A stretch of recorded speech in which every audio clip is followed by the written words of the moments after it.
Donc, bonjour à tous et à toutes. Je suis ravie de vous avoir. Je suis ravie que vous soyez très nombreux et nombreuses pour cette Zoom. Cédric, je pense que tu ne t'attendais pas à ça, mais tu vas envoyer. Alors, je présente toujours mes invités de manière personnelle avant qu'ils se présentent plus globalement. Cédric, moi, je l'ai rencontré avec Eric. On a fait un atelier chez Franck Maes, qui est un youtubeur que je vous ai invité d'ailleurs, qui vous avait donné plein de conseils sur YouTube, sur les réseaux sociaux aussi. Et on a fait un atelier et on a eu le plaisir et la joie de rencontrer Cédric à cet atelier. Et question de résonance, j'aime beaucoup l'énergie qu'il dégage. Il m'a dit, mais comment t'es pas sur Instagram? Il a été voir mon Instagram qui était malheureusement maigrichon. Il va vous l'expliquer. En fait, je suis nulle d'Insta, je ne comprends rien. Et j'avoue que c'est pas du tout le réseau qui me parle. Et c'est OK. À vos souhaits. Non, merci. Et du coup, on a beaucoup discuté. Et en fait, Cédric m'a dit, mais tu sais, moi, c'est mon boulot de m'occuper des Insta, de faire des revues de presse. Et du coup, on lui a confié notre Instagram. Et vous avez dû voir, certaines d'ailleurs s'en sont aperçues. Les publications sont beaucoup plus qualitatives. Et je vais, voilà. Et donc, du coup, je vais laisser la parole à Cédric. En tout cas, je le remercie d'avoir pris du temps. Il vous a préparé une présentation. Depuis 2 jours, il est à réfléchir à tout ce qui va pouvoir vous apporter. Et un grand, grand merci d'avoir consacré du temps pour ce webinaire, pour les aider ma communauté. En tout cas, un grand merci à toi d'être là. Et maintenant, je te laisse la parole et te présenter. Merci beaucoup Florence, merci Eric aussi. C'est un plaisir de travailler avec vous deux, mais bon, tu le sais déjà. Donc moi, je m'appelle Cédric. Ça fait plus de 10 ans que je suis dans l'entrepreneuriat et spécialisé dans la communication. Donc moi, pendant 8 ans, j'ai accompagné de la start-up, donc vraiment tout type d'entreprise, mais je suis très focalisé jeune entreprise parce que je pense que c'est elles qui ont le plus besoin de communiquer. Parce qu'elles n'ont pas beaucoup de budget ou autre. Donc, je me suis toujours focalisé sur ça. Donc, moi, j'ai fait 8 ans de relations presse. Donc, je parlais en fait aux journalistes. Et en fin 2018, j'ai fait un pivot et je me suis intéressé en fait à Instagram et à tout ce que ça pouvait en fait apporter. J'avais une amie qui est toujours influenceuse, mais sur l'aspect familial. Et un jour, je lui ai posé cette question. Je lui ai dit, mais je ne comprends pas pourquoi les gens te suivent. Elle me dit pour les histoires que je raconte. Et moi, ça a fait tilt dans ma tête. Le mot histoire a fait tilt et j'ai commencé à m'intéresser à Instagram réellement à ce moment-là. Et de fil en aiguille, j'avais envie de sortir un peu des relations presse parce que je m'ennuyais un peu, envoyer des emails et espérer qu'un journaliste nous contacte. C'est pas ce que je considère être de la communication. Et moi, j'avais besoin de me retrouver en fait avec cette notion de pouvoir et communiquer, parler avec des gens, aider des gens ou des entreprises aussi à bien prendre le pas de la communication. Et puis, du coup, petit à petit, je me suis spécialisé sur Instagram. Et le confinement, il y a eu. Et donc, moi, je me suis, donc, à ce moment-là, je pense un peu comme toutes et tous, je me suis retrouvé en fait à devoir faire un pivot. Les relations presse, je ne pouvais plus joindre les journalistes. Enfin, c'était vraiment compliqué. Et j'ai créé un Instagram perso. Et de cet Instagram perso, j'ai commencé à analyser purement comment fonctionnait l'Instagram et comment, en partant de zéro, on pouvait développer une communauté et réellement avoir des gens qui deviennent actifs pour soi. Et donc là, aujourd'hui, sur l'un des comptes que je gère, que j'ai créé au mois d'avril, donc le 22 avril, c'est toujours ma date d'anniversaire, là, je viens d'atteindre les 1500 abonnés, ce qui est énorme. Alors, bien entendu, c'est du travail tout le temps. Mais voilà, 500 abonnés. Attends, excuse-moi. Ouais, hop. Non, attends, j'ai coupé tout le monde, toi y compris. Hop, voilà, j'ai coupé tout le monde, excusez-moi, je suis en train de réactiver. 1500 voilà. Personnes en même pas 6 mois, c'est ouais. Énorme. Alors évidemment, sur les comptes pro, ça met plus de temps puisque tu t'occupes d'une autre et on voit, mais c'est des clients qualifiés, c'est du trafic qualifié. Et donc, c'est vrai que j'ai eu beaucoup d'esthéticiennes qui m'ont dit « Oh là là, mais moi, j'y comprends rien non plus à Instagram, je ne sais pas comment… » capter des gens, mais autour de moi, et comment faire pour que mon Instagram soit attrayant. Et c'est ça que je pense que tu vas leur apporter aujourd'hui, je pense. Exactement. Et du coup, finalement, mon métier aujourd'hui, alors Florence et beaucoup disent social manager, c'est l'intitulé, mais en fait, mon métier, c'est plutôt du relooking digital. Pourquoi le relooking? C'est parce qu'en fait, avant de s'intéresser à la partie donc sociale, qui est purement qui est ma communauté, comment je dois parler à ma communauté, moi, je m'intéresse aussi à la partie visuelle et message, qui est aussi extrêmement importante. Qu'est-ce que je veux dire? Comment je veux le dire? Pourquoi je veux le dire? Comment je veux le valoriser, etc. Et donc ça, c'est un peu la partie relooking qui aujourd'hui n'existe pas. Et si je devais comparer en fait ce nouveau métier, c'est un peu ce que fait Christina Cordula pour les vêtements. Ben, je fais la même chose, mais pour le digital. Ouais, t'as pas le bon accent. T'as pas Mais t'as pas j'ai l'accent pas de d'accent. Christina. Mais c'est une très belle image. C'est une très belle image, j'avoue que. Mais on a besoin de gens comme toi et qui nous aident à nous réinventer et à communiquer différemment aussi. Donc, je pense que tu as une très belle présentation à leur partager. Donc, on t'écoute tous et tous religieusement d'ailleurs. Alors, juste pour rappel, je suis en train de me battre avec les gens qui arrivent encore pour tout accepter. Ouais. Si vous voulez poser une question, vous avez le chat, je surveille le chat, ou vous pouvez lever la main et je réactive vos micros. Voilà. Aucun souci. On est à 70 personnes. Oui, c'est ça. Oui, Ça, oui. et j'en accepte encore. Regarde pas le nom de toi. Non, mais Concentre-toi sur ta présentation. en fait, ça me fait plaisir. Déjà Bien parce que, sûr. comme Florence l'a dit, mais je pense que Florence savait que j'allais faire un truc. J'espère que la présentation va vous plaire. J'ai essayé de vous faire une présentation qui soit où il n'y a pas beaucoup de texte, mais qu'elle soit assez aussi didactique pour que vous puissiez prendre des notes, pour que vous puissiez me poser en fait des questions. Et en gros, la présentation, elle va se faire en trois temps. Je vais reparler un petit peu des fondamentaux d'Instagram, mais promis, il n'y a pas de blablabla inutile, entre Mais guillemets. tu sais, Non, mais les bases, c'est important. Hein. Il y en a plein qui, les bases, elles ne les maîtrisent pas comme alors, moi. Hein. Et les je suis bases, la c'est première. important. Les Voilà. bases, c'est important, mais se rappeler 90 minutes dans la semaine. Comment je fais? Voilà, Ça. c'est ça. Alors, c'est pour ça que la présentation, il y a beaucoup de slides, mais en vérité, c'est des slides extrêmement rapides. Mais pour moi, c'est essentiel que vous compreniez. Alors, avant que je termine ma phrase, ce qui est intéressant, c'est que je me suis quand même rendu compte que la plupart des esthéticiennes ont toutes un Instagram. Donc, il y a quand même cette volonté de vouloir être présent sur Instagram. Et j'ai bien compris qu'il y a cette difficulté à comprendre réellement ce réseau social. Alors, si tu dis ça, mais c'est quand même la sixième, j'ai jamais rien mis sur Insta, je comprends rien. Et justement, c'est ça. C'est que la plupart des entreprises, d'ailleurs, toutes confondues, on leur a toutes dit il faut être sur Instagram. C'est-à-dire, quand Facebook est né, on vous a toutes dit, et même moi, il faut être sur Facebook. Du coup, on y est allé. Et une fois que Facebook est arrivé, s'est développé, il y a eu les pages, etc. Puis tout d'un coup, il y a Instagram qui est arrivé. Et on a dit ah, il faut aller sur Instagram. Alors, déjà que pour beaucoup, ils n'avaient pas encore compris Facebook, on leur dit il faut aller sur Instagram. Donc, pour la logique, tu y vas quand même. C'est ce qui se passe pour beaucoup. Je vais en parler tout à l'heure. Donc, tu veux dire qu'il faudrait qu'on aille sur TikTok aussi? Techniquement, il faudrait aller sur TikTok. Mais c'est pareil, je vais quand même mettre je vais pondérer. Ça ne sert à rien d'aller sur un autre réseau si aujourd'hui on ne sait pas comment on va pouvoir l'apprivoiser. Il y en a, il dit, Magali a dit, moi j'ai Insta depuis hier seulement, je galère, bon, ça je comprends. Et Pauline dit, je l'ai, mais je souhaiterais mettre un feed en place. Alors là, il y a Florence en train de dire, mais qu'est-ce qu'elle raconte, la madame? C'est ça, je n'ai rien compris. Donc, tu vas répondre sur ce que c'est qu'un feed, parce que j'espère, les filles, je ne suis pas la sœur, elle ne va pas savoir ce que c'est qu'un feed quand même. Dites-moi. Alors, le feed, c'est l'ensemble du contenu qu'on fait pour toi, qu'on fait pour la team physio, en fait.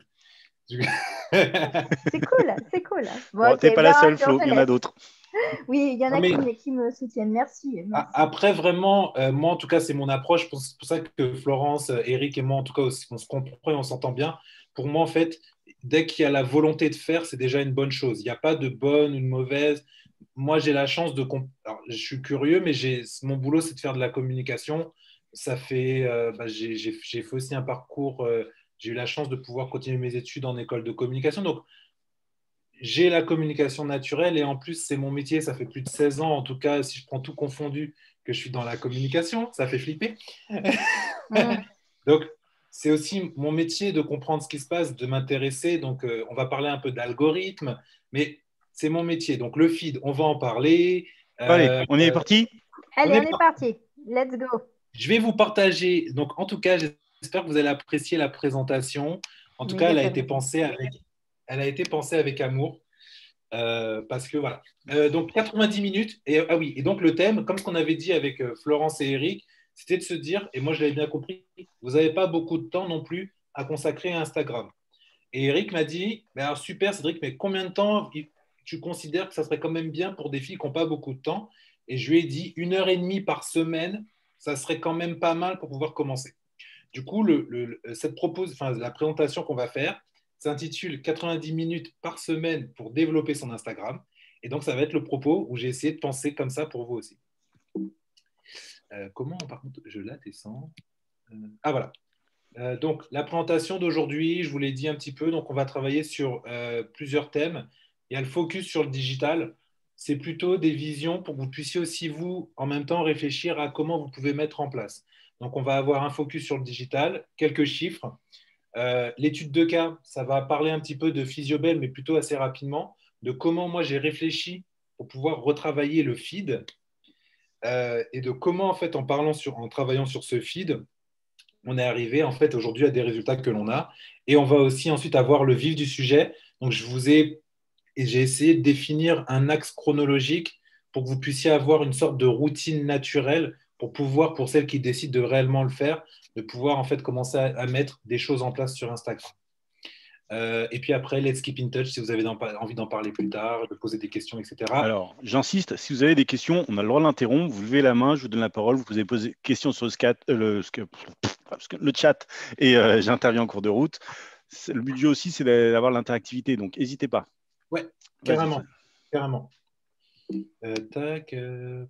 Voilà. Donc bon, moi je m'appelle donc Cédric Faugeot. Mon métier aujourd'hui c'est relooker digital. Donc comme je vous ai dit, je suis d'abord expert en relations médias, donc apprendre à parler aux journalistes. Et donc comment justement réfléchir à des stratégies pour pouvoir rendre une entreprise visible à son départ. Et je fais aussi de la strate de com. Donc ça c'est mon métier de base initialement. Et depuis 2018, je me suis intéressé donc au digital. Donc, je suis aujourd'hui stratège en communication digitale. Ça, c'est pour les mots-clés, entre guillemets, classiques, ce qu'on retrouve. Et comme je vous l'ai dit, aujourd'hui, mon métier, moi, j'aime bien faire des choses que les gens ne font pas. Mon métier, c'est relooker digital aujourd'hui. Je vais y arriver. Voilà. Donc, en début de semaine, j'ai fait un quiz, parce que je pense que pour celles qui suivent le compte Instagram de Physiobel, mon objectif, et donc je me permets de vous expliquer, Instagram, en fait, ça a été pensé pour pouvoir faire du beau et pour pouvoir aller toucher des gens. Les gens qui sont dans la même, tout à l'heure, Florence employait le mot résonance, qui vont être dans la même résonance que nous, qui vont avoir les mêmes intérêts, la beauté, la mode, l'ésotérisme, etc., etc.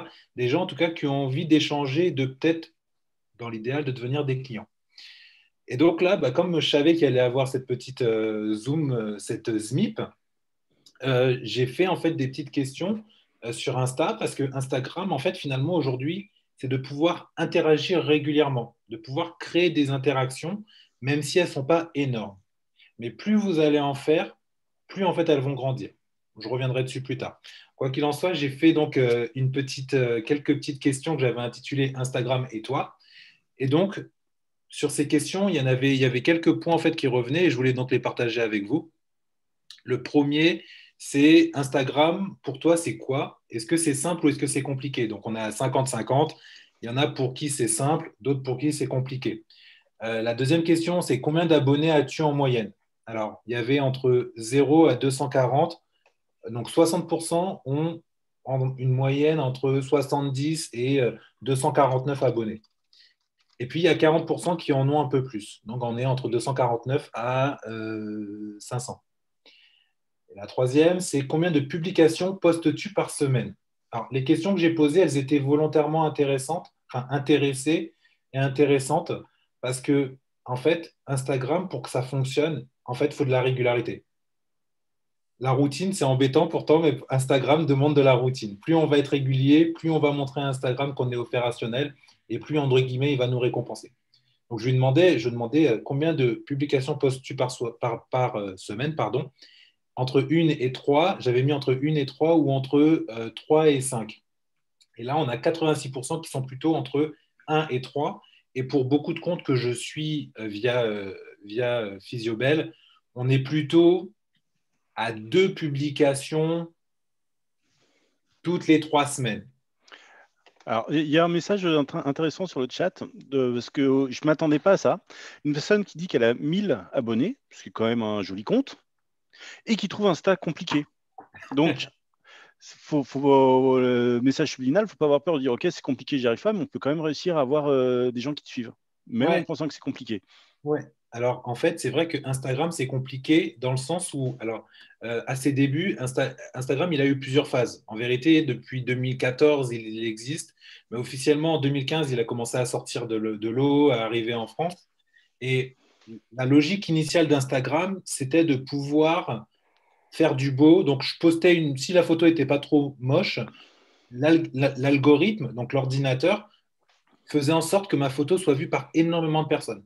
Il suffisait que je mette les hashtags et c'était super.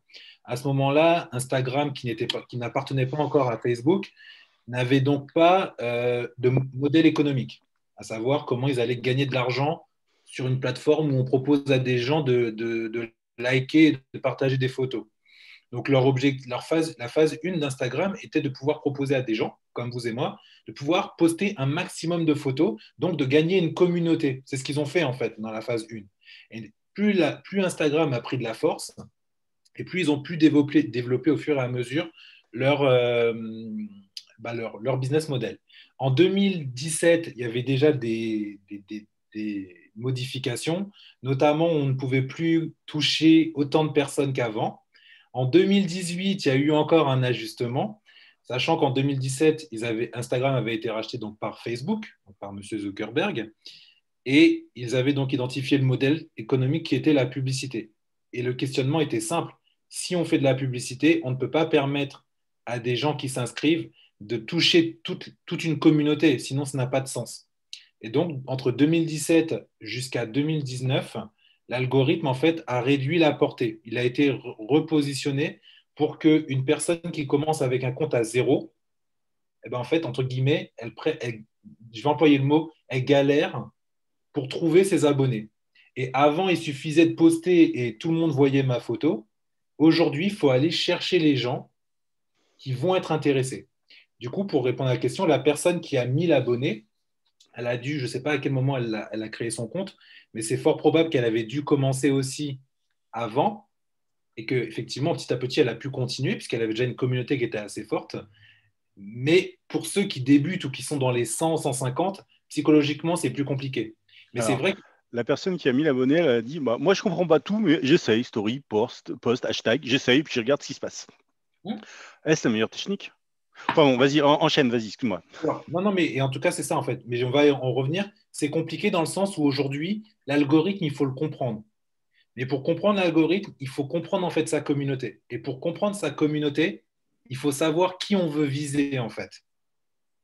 Donc, 190 minutes par semaine. Eh ben, disons qu'en fait, en gros, il faut réfléchir avant que tu te mettes à faire tes 90 minutes par semaine, à quel type de communauté tu veux viser, où est-ce qu'elle est, etc. Une fois que tu as commencé à réfléchir à tout ça, tu vas pouvoir mettre en place, mais j'en parle dans la... Ok, ouais, vas-y. Et donc, le dernier où je voulais arriver, j'avais dit, c'était... Ah oui, il y en avait 2 qui étaient... Combien de publications postes-tu? Donc ça, j'ai répondu. Et j'ai demandé, j'ai oublié de la mettre, mais il y avait une autre question que j'avais dit. Selon toi, combien de publications il faudrait poster en moyenne? Et la plupart des personnes m'ont répondu, donc je leur avais mis entre 1 et 3 ou entre 3 et 5. La plupart, en fait, ont mis 5, sachant qu'en vérité, la plupart, en vérité, sont plutôt dans les 1 à 3. Et la dernière, c'était, as-tu déjà analysé les statistiques de ton compte? Et donc là, j'ai eu pour 57% m'ont répondu non et 43% m'ont dit oui. Cette dernière, les statistiques, elle est intéressante parce que je vous montrerai, alors je vous montrerai peut-être à un autre moment parce que je ne l'ai pas intégré dedans, mais je pourrais vous expliquer rapidement, c'est très simple. Les statistiques, elles sont intéressantes parce qu'elles permettent de dire pas mal de choses. Qui sont vos communautés, quand est-ce qu'elles se connectent, pourquoi elles se connectent, qu'est-ce qu'elles attendent de vous, etc., etc. Je vous présenterai puisque j'ai les retours avec Physiobel, donc je vous montrerai un petit peu. Mais donc, ces données qui sont là, elles sont assez intéressantes parce que ça nous montre effectivement la réalité, qui est qu'aujourd'hui, Instagram, c'est compliqué. Je ne vais pas dire que c'est simple. Instagram, je vais le dire, c'est compliqué. Pour des gens qui ne sont pas initiés, pour des gens qui ont une activité qui n'est pas du tout liée au digital, oui, c'est compliqué en fait.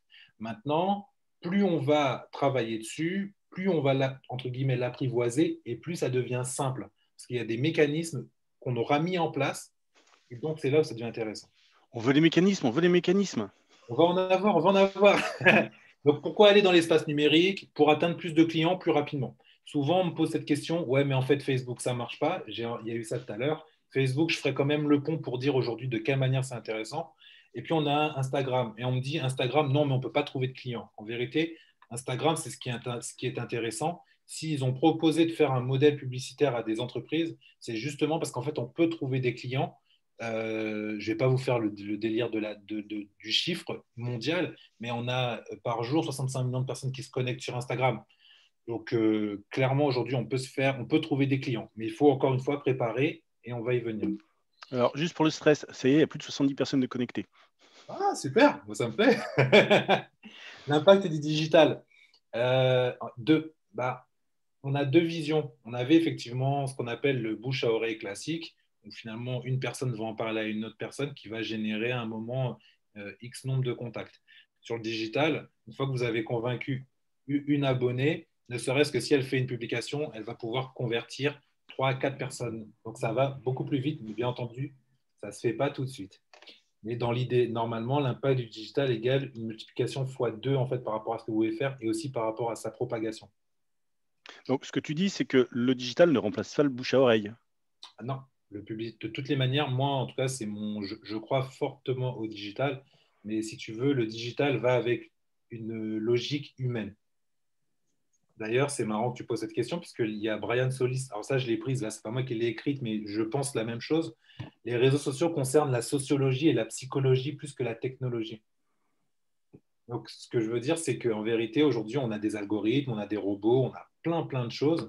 Mais si on ne pense pas sur comment agit ma communauté, bah, en fait, en gros, je ne peux pas développer mon Instagram.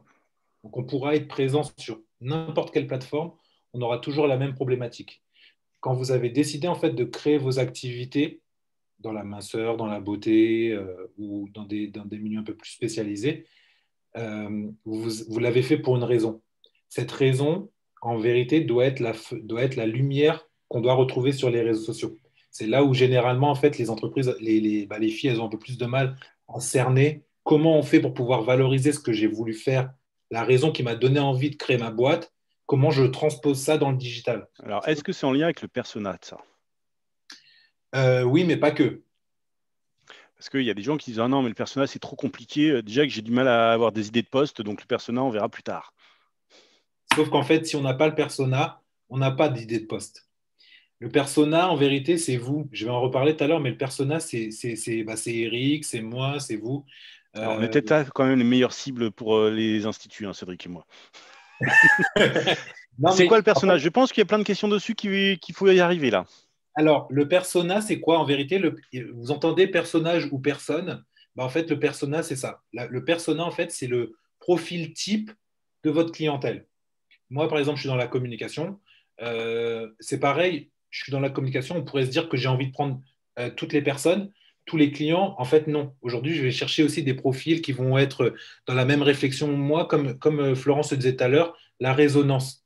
Avec qui j'ai envie de travailler, des gens qui me font confiance, des gens qui sont peut-être des fois un peu perchés, peut-être même un peu plus que moi. Mais voilà, on va identifier les profils, soit avec lesquels on veut travailler, soit en fait les profils qui vont être intéressés par l'expertise que je propose.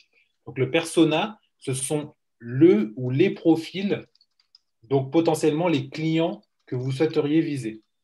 Et donc ce persona, il est important parce que si vous ne savez pas en fait à qui vous voulez distribuer vos services, c'est pareil, sur Instagram, vous allez avoir du mal à aller les chercher. Du coup, l'identification du persona, elle est intéressante. Et il n'y en a pas qu'un seul, ça peut être un homme, une femme, différents types de tranches d'âge, etc., etc. Généralement, on a plutôt 3-4 personas. Il y en a un qui prend le dessus et puis d'autres qui viennent s'ajouter au fur et à mesure. Mais donc, le persona, c'est cool que vous parliez de ce mot, il est important. De toute façon, on va revenir dessus après. Moi, j'aime bien parce qu'elles ont quand même l'air, les personnes qui écrivent, elles ont quand même l'air de bien comprendre, d'être quand même au fait avec les sujets, hein. Parce que le persona, c'est pas un mot que tout le monde utilise. Je, je voulais Vas-y. donc, là, je vais vous présenter trois pyramides. Vous avez tous entendu, je suppose, parler de la pyramide de Maslow. Alors, est-ce que vous avez entendu parler de la pyramide de Maslow? Oui, non? Ok. Bon, alors moi, non. Ah, merci. Merci Anne-Sophie, je me sens moins seul. Donc oui, la majorité connaît Maslow. Alors, mais c'est très bien.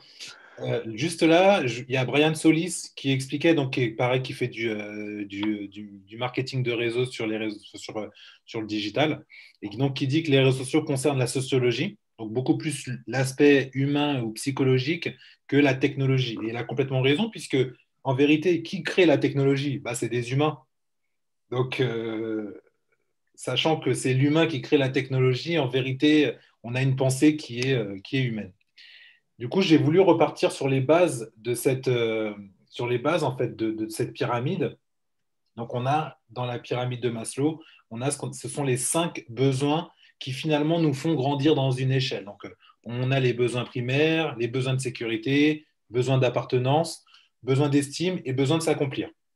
Donc, dans cette pyramide, on retrouve exactement la même logique, mais on va les adapter aussi au digital. Donc, dans les besoins primaires, on a cette notion d'être présent sur les réseaux sociaux. Ça, c'est ce qu'on vous a tous et toutes dit. Tu crées ton activité, tu dois être sur les réseaux sociaux. Voilà. C'est le primaire, c'est l'obligatoire. On ne peut pas aujourd'hui ne pas dire pour des entreprises telles que les vôtres, je ne vais pas sur les réseaux sociaux. C'est Donc impossible. c'est un positionnement très très compliqué, mais qu'il faut assumer, quoi. Ah bah, faut vraiment l'assumer. Moi, j'ai une amie qui a décidé de ne pas être sur les réseaux sociaux. Mais elle m'a dit, effectivement, souvent, elle comprend quand même la nécessité d'y être. Parce que si tu veux faire une carte de visite, enfin bref, on peut faire tellement de choses, mais il faut le faire sans que ça nous stresse. Donc, en tout cas, le besoin primaire, normalement, quand on crée son entreprise aujourd'hui, pour aller 99% des entreprises, être présent sur les réseaux sociaux, c'est essentiel. C'est un besoin primaire. Parce que si vous n'avez pas d'image digitale, on ne vous trouve pas. J'ai fait une étude que je vais vous montrer tout à l'heure. Mais en fait, aujourd'hui, les gens, quand ils recherchent une info, aujourd'hui, ils vont sur Instagram en priorité. Moi, aujourd'hui, dès que j'entends une entreprise où là, hier, je regardais des infos, eh ben, en fait, je prends mon téléphone et je vais regarder tout de suite s'ils ont un Instagram. Ça va me permettre déjà de voir l'univers, ça va me permettre de savoir ce qu'ils font ou pas. S'ils ne sont pas sur Instagram, du coup, je vais aller sur Google pour taper le nom. Et s'ils sont pas sur Google, je vais tomber sur le site. Donc là, je vais regarder comment est le site. Est-ce qu'il est beau, pas beau, etc., etc., etc. Donc, être présent sur les réseaux sociaux, ça permet aussi déjà de voir, de comprendre votre univers. Et notamment, je parle des réseaux sociaux en général, mais je parle beaucoup d'Instagram, parce que sur Instagram, c'est la plateforme où on peut vraiment valoriser le beau et valoriser en fait le contextuel. À savoir, je montre une photo, j'explique ce qui se passe derrière cette photo. Donc, ce qui est bien, c'est que vous avez l'opportunité, à chaque fois que vous postez une photo, de pouvoir raconter quelque chose.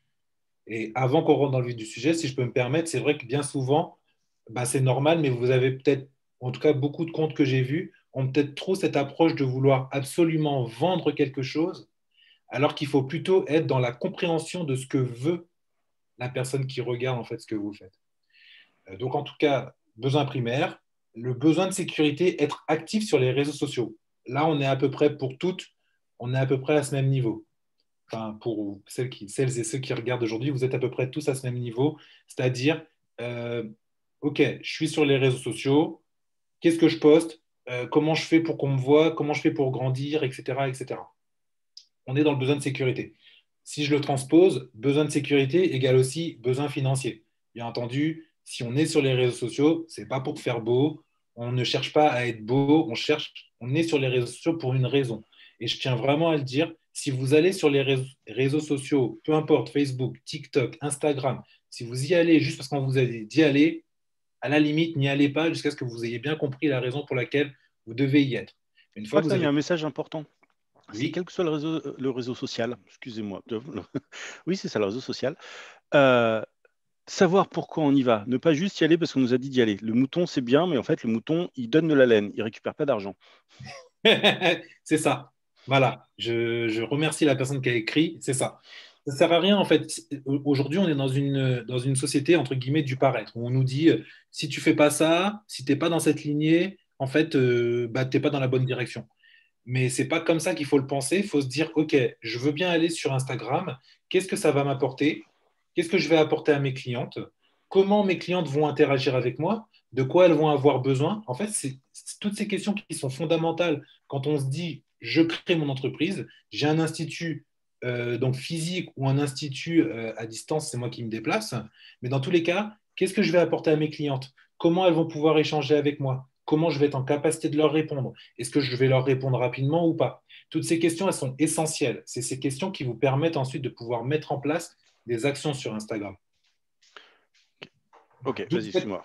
d'où le fait que moi, si demain quelqu'un me dit je veux aller sur Instagram, mais je ne sais pas trop pourquoi on m'a dit d'y aller, si je vais aller gratter en profondeur et que je sens que la personne aujourd'hui n'est pas prête à y aller, bah, peut-être que tu vas trouver que c'est anti-commercial ce que je vais dire. Je vais préférer dire à une personne, bah, vaut mieux que tu prennes le temps de savoir pourquoi tu veux y aller, ou alors faisons ce travail ensemble si tu veux. Et quand tu te sentiras prêt, à ce moment-là, on passera à l'étape supérieure. C'est aussi ce que je dis pour les filles qui nous écoutent, ou les hommes et les femmes qui nous écoutent, parce que ça va demander une implication. Et une fois qu'on commence à communiquer, on ne peut plus s'arrêter. Pas parce qu'on est addict, hein, mais parce que l'algorithme a besoin de comprendre ce qu'on veut faire. S'il ne le comprend pas, il vous met en fait tout en bas. Ok. Voilà. Du coup, le besoin d'appartenance, je vais un peu passer les trois autres. Besoin d'appartenance, je ne pense pas que vous ayez cette nécessité d'appartenance. D'ailleurs, je vais dire quelque chose qui est assez fort. On n'a pas besoin, contrairement à ce qu'on nous dit, je pense que vous avez dû l'entendre souvent, il faut absolument que tu aies 2000, 3000, 4000, 5000, 10 000 abonnés pour que tu deviennes intéressante. Je vous le dis tout de suite, avec le nouvel algorithme, ce n'est pas la peine. Si vous avez 1000 abonnés, mais qu'avec ces abonnés, vous parlez régulièrement avec elles, vous arrivez à échanger 3, 4, 5 conversations dans la journée, peu importe. On va en Ça fait parler. 3 ou 4 000 conversations, ça. Ah bah oui, bah, En pour donner. 90 minutes dans la semaine. Alors non, après, il faut prendre le temps, mais juste, tu vois, pour donner, là, sur les 1500 abonnés, j'ai fait une formation dans une école avant qu'on soit reconfiné. Et, euh, et donc, la demoiselle m'a dit, mais vous parlez à tous les abonnés qui s'abonnent à votre compte? Et je lui ai dit oui. Tous Alors, les... question en off. Qui prend le temps de parler avec ses clientes sur, on s'en fout que ce soit Facebook, Insta, Snapchat, peu importe. Qui prend le temps de parler avec ses clientes sur les réseaux sociaux? Ou est-ce que vous envoyez juste de l'information sans... Donc, de temps en temps, mais très peu. Moi. Non, mais... Ah, des gens... Ah, tu réponds systématiquement, mais est-ce que tu parles aux gens, Isabelle? Ah, donc, la question, c'est est-ce que on sait répondre aux messages des clientes ou est-ce que c'est d'aller parler aux clients de ce dont tu parles? Parler aux clientes. Voilà, qui va au devant des clientes, qui initie des conversations. On est d'accord, il y a un problème d'avoir le temps, hein. C'est une autre question qu'on va aborder après, je crois. Alors, j'ai mis une chronologie, ça on arrivera à la fin, mais vous aurez vraiment, je vous ai Ah, dit, je vous promets, là je vous parle, mais c'est important, mais je vous promets que je vous ai présenté des réflexions pour que vous puissiez poser en chronologie. Vous n'allez pas repartir avec un mode, ah on a eu que du blablabla, mais on n'a rien eu. Je vous bah le alors on promets. avance parce qu'il y en a plein qui disent, ah ouais, effectivement, on répond. Il y en a quelques-unes qui interagissent, mais il y a beaucoup de... Dans un post, c'est demander l'interaction. Est-ce que faire un post en disant répondez-moi, c'est de l'interaction avec les clientes? Alors, en fait, ce que j'appelle moi purement parler à une cliente, imaginons que je suis une personne, je viens, je m'abonne à un de vos comptes, je regarde ce que je fais, je reçois un message, bonjour, merci, blablabla. À ce moment-là, c'est intéressant, avant d'aller parler à la personne, peut-être d'aller regarder son compte, ce qu'elle fait, etc., etc. Et une fois que vous avez regardé qui elle est, donc là, de pouvoir se dire, bon ben, ah ben j'ai regardé votre compte, enchanté, merci d'être venu sur notre compte, on est une nouvelle entreprise. En fait, un, il faut penser comme si je parlais à une personne que j'aurais rencontrée dans la rue et qui rentrerait dans mon institut. Tu veux dire que le message automatique un peu froid, c'est pas la meilleure technique du monde? Aujourd'hui, si vous automatisez votre répondeur, comme je sais qu'en tout cas, il y en a certaines qui le font, parce que j'ai déjà eu des réponses automatisées. Je vous invite à retirer vos répondeurs. Voilà, Emmanuel qui dit de toute façon, je ne pensais pas à accueillir les nouveaux abonnés, mais effectivement, les nouveaux abonnés, c'est un peu des gens qui rentrent dans votre boutique, C'est quelque ça, part. c'est ça. Instagram, en fait, il faut le voir, que ce soit Instagram, un site internet, une page Facebook ou autre, il faut vraiment considérer que c'est votre boutique virtuelle. C'est votre univers virtuel. Et si une personne vient et qu'elle s'abonne, c'est soit elle est venue par hasard, elle est tombée, elle trouvait que le compte Il était y avait de la lumière. intéressant. Il y avait de la lumière, elle avait envie de rentrer. Mais du coup, on a besoin donc de comprendre les besoins de cette personne, qui elle est, qu'est-ce qu'elle fait, etc. Alors oui, on peut se dire, mais c'est intrusif, mais en vérité, dans le digital, bah, comme en fait on est entre guillemets en virtuel, les gens sont beaucoup plus ouverts à vous parler. Donc c'est important, et plus vous parlez, plus vous créez de l'engagement naturel, parce que l'algorithme, donc l'ordinateur Instagram, voit que vous parlez à des gens. Et plus il voit que vous parlez à des gens, et ça, il le note. C'est-à-dire qu'on est tous notés sur notre capacité en J'ai une fait à mauvaise répondre. note sur Insta, tu es en train de dire, c'est ça? Oui, Merde, j'ai une oui, mauvaise note, j'aime pas ça. on est tous notés sur Insta. Donc, le besoin d'appartenance, c'est un peu ça. Vous n'êtes pas dans cette réflexion de oui, je veux des clients, je ne veux pas des abonnés pour avoir des abonnés. Vous recherchez des abonnés pour pouvoir les transformer en clients à un moment. Mais pour pouvoir justement construire cette communauté, donc j'en reviens à ce que je disais, si vous avez 1000 abonnés, mais que vous parlez même une fois par semaine avec certains d'entre eux, je ne vous dis pas de parler avec les 1000 abonnés tous les jours, hein, mais vous en parlez, ça permet de maintenir ce jeu qui va faire que quand vous allez commencer à interagir digitalement avec elles, elles vont avoir envie de répondre. Parce que vous aurez pris le temps d'échanger avec elles. Et on répond même à ceux qui ne font pas partie de la zone de chalandise. Voilà, je suis aux Ulysses dans l'Essonne. Il y a une personne de Marseille qui s'abonne à mon compte. C'est quoi déjà son intérêt à elle? Ouais. Et Alors, j'ai la snob ou je lui réponds? non, bah, après, c'est au feeling, hein. Mais si elle est à Marseille, ça permet quand même de dire bah, bonjour, merci de nous avoir suivis. Et ça se trouve, elle a des amis qui, elles, sont aux Ulysses. Donc, après, faut effectivement pas s'attarder. Elle est à Marseille, on est dans le 78. Dans le 91, 91, 91. 91, pardon, excuse-moi. Dans le 91, bon, bah oui, on va pas parler pendant 10 plombes à cette personne, mais ça vaut le coup de dire bonjour, merci de nous avoir suivis. Voilà. Mais on n'est pas obligé de le faire. Après, on peut prioriser. Mais sur Insta, on est obligé d'être abonné pour parler aux gens ou on peut parler avec les gens qui te sont abonnés?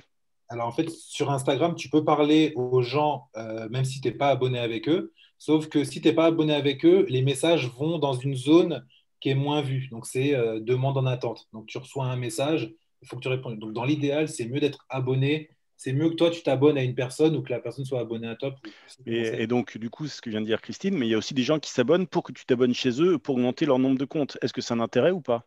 Alors, ce genre de compte, on les grille, entre guillemets, pardon pour le mot, on les grille assez facilement. Je m'abonne par exemple à Christine. C'est ça, c'est Christine, tu m'as dit? Oui, Christine. Ouais. Je m'abonne à ton compte, Christine. Je me permets de tutoyer, hein, j'espère que ça va pas. Je m'abonne à ton compte, Christine. Et puis, tu m'écris un message, je te réponds pas.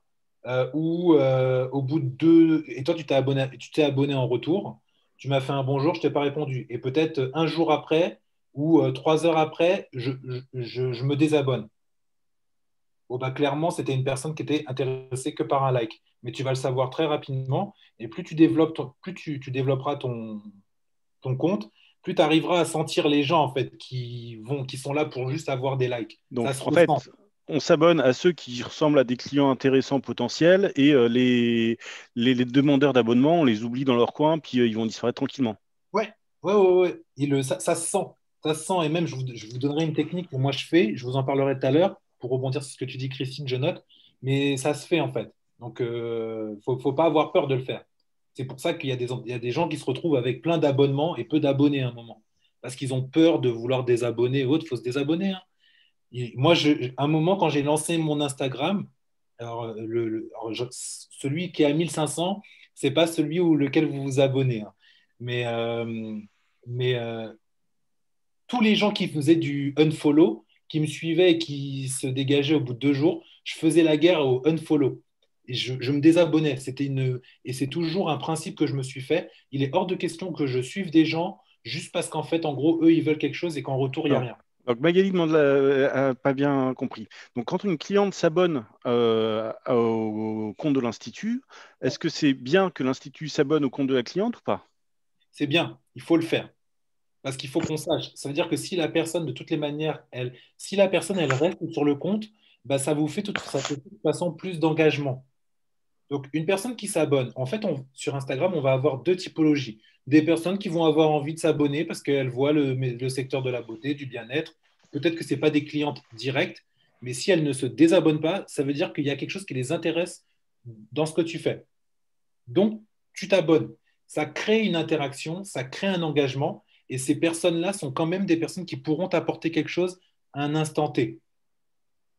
Donc, on s'abonne. Il ne faut pas avoir peur de s'abonner. Faut pas avoir cette peur de se dire, ah oui, mais non, non, non, non, il faut que j'ai plus d'abonnés que d'abonnements. C'est une bêtise. Je ne dis pas que vous, mais c'est ce que j'arrête pas d'entendre. J'ai rencontré un ami, enfin mon coiffeur qui me dit, on m'a dit qu'il faut que j'ai plus d'abonnés que d'abonnements pour que je sois crédible. Mais ça veut rien dire en fait. Il faut s'abonner, il ne faut pas avoir peur de s'abonner à des gens qui nous suivent, même si ce n'est pas nos clients directs. Alors attends, Christine là, est à fond là, parce qu'elle vient de remettre le sujet sur les comptes privés. Mais les gens qui ont des comptes privés, est-ce qu'il faut s'abonner aussi ou pas? Oui ou non? Oui. Oui, pourquoi? Alors, un compte privé, ça veut dire que c'est déjà une cliente. C'est un lambda, en fait. C'est ce que j'appelle, c'est des gens que j'appelle un petit peu, c'est des nantis, entre guillemets. C'est pas méchant quand je dis ça. C'est des gens qui, finalement, ont créé un compte, ont probablement entre 60 à 250 abonnés maximum, font des publications, etc., etc. C'est pas des influenceurs, mais c'est des gens que s'ils aiment bien un compte, ils iront le recommander avec plaisir. C'est important. Donc, un compte qui est privé, on va s'abonner à ce compte, on va attendre qu'il s'ouvre et on va regarder comment la personne va interagir avec nous. Si elle n'interagit pas, si le compte, il n'a que 4 publications et qu'on se rend compte que la publication, la dernière, elle date de 2019, ben, on dégage. Voilà. Voilà, il y a plein de questions en live. Je Alors, vais, est-ce que tu veux avancer parce que tu as des choses à je vais dire? avancer un peu, mais Ok, vas-y.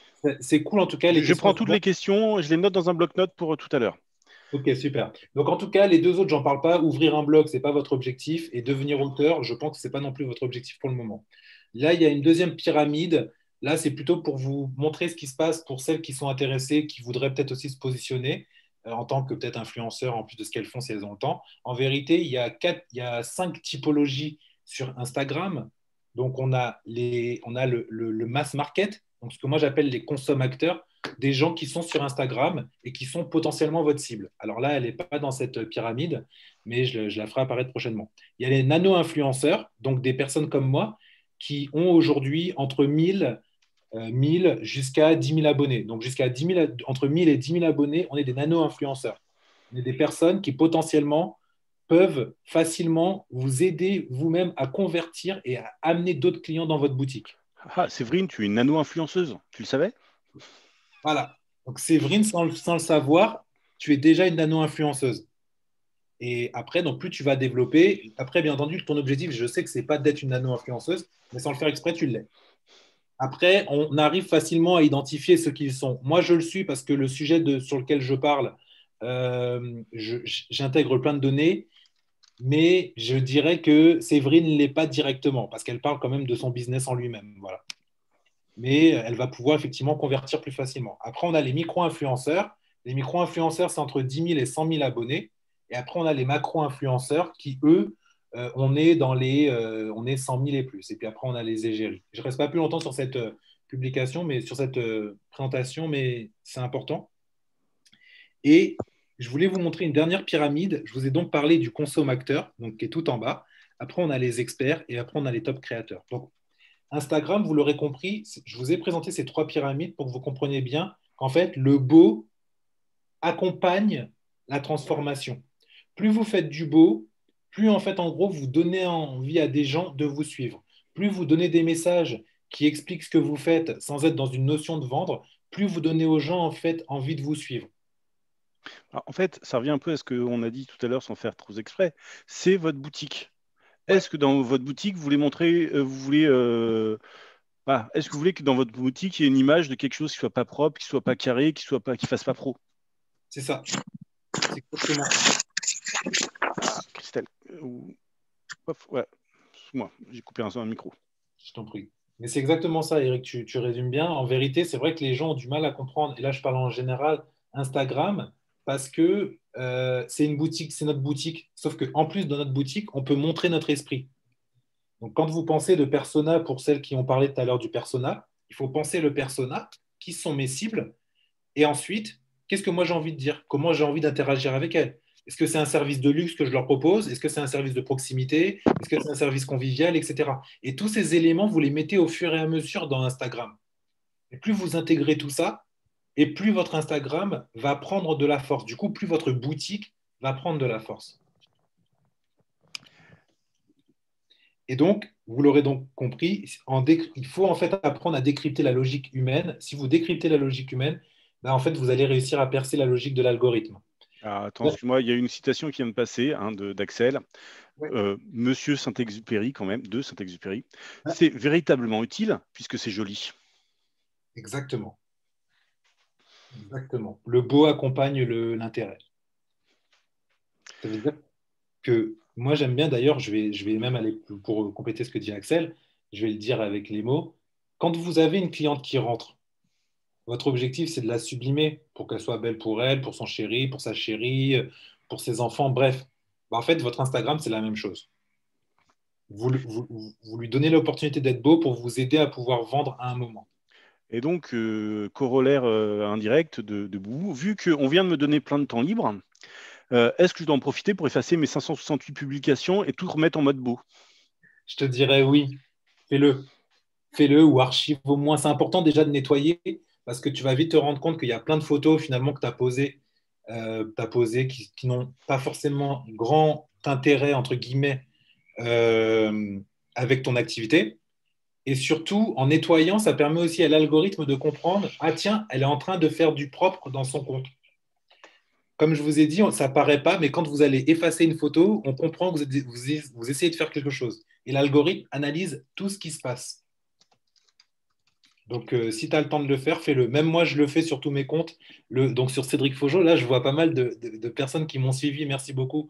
J'en ferai de même aussi. Mais il y a un moment, j'avais quelque chose comme 300 publications.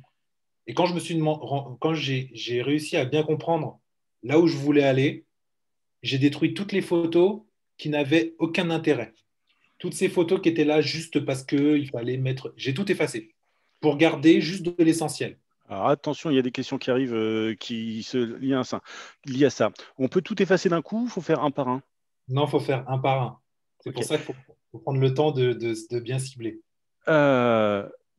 Et si au final, il me reste que peu de publications parce que j'ai effacé plein de choses qui n'étaient pas, est-ce que c'est grave ou c'est pas grave, dites docteur? Non, c'est pas grave. C'est pas grave. Ça veut dire que tu referas de nouvelles publications. Dans l'idéal, il faut garder quand même, au moins, je dirais, il faut laisser à la fin, si tu peux laisser entre 15 à 20 photos.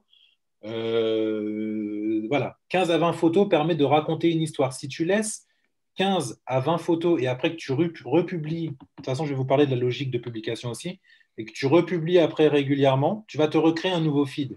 Alors, attends, donc deux autres questions.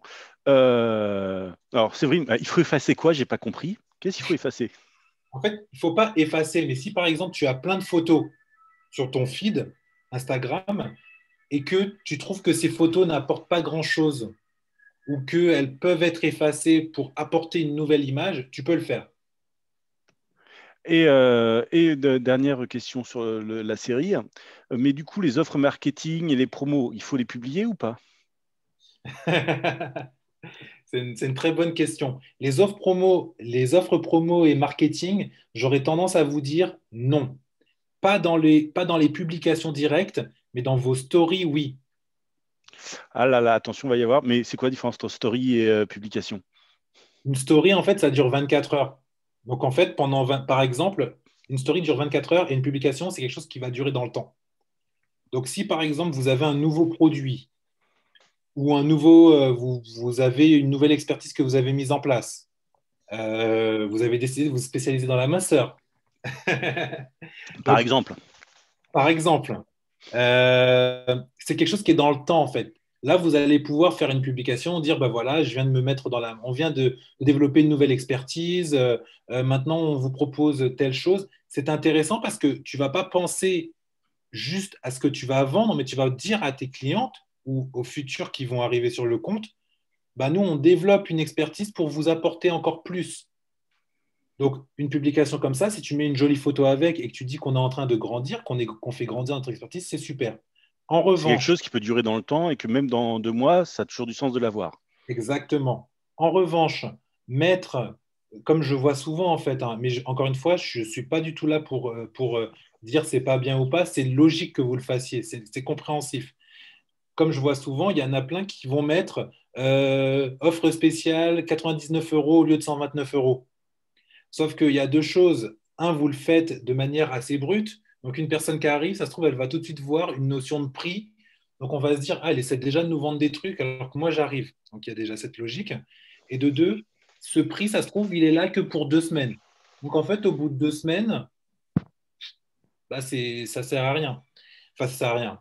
Dans 2 semaines, ça va venir, entre guillemets, pourrir votre feed. Il y aura un prix qui va rester dans votre univers. C'est comme si tout d'un coup, avant de rentrer dans la boutique, il y a écrit en gros, rentrez chez moi. Alors, avant de rentrer, attention, je coûte tel prix. Voilà, c'est comme si tout d'un coup, donc, j'aurais tendance à vous dire non, ne mettez pas trop vos offres promotionnelles en avant, mettez-les en story. Et c'est quoi la différence avec la story? C'est qu'une story, par exemple, ça ne dure effectivement que 24 heures, mais vous pouvez ensuite les mettre en avant-première. Ça veut dire que quand votre story elle est terminée, vous pouvez la laisser visible encore sur votre fil. J'essaierai de vous montrer ça tout à l'heure. Mais résultat, votre offre promotionnelle, elle dure dans le temps, sans que ça vienne pourrir, entre guillemets, pardon pour le mot, que ça vienne pourrir votre feed. Votre feed, pour ceux qui n'ont pas compris, c'est vraiment là où c'est votre espace de publication. Donc les publications qui durent dans le temps.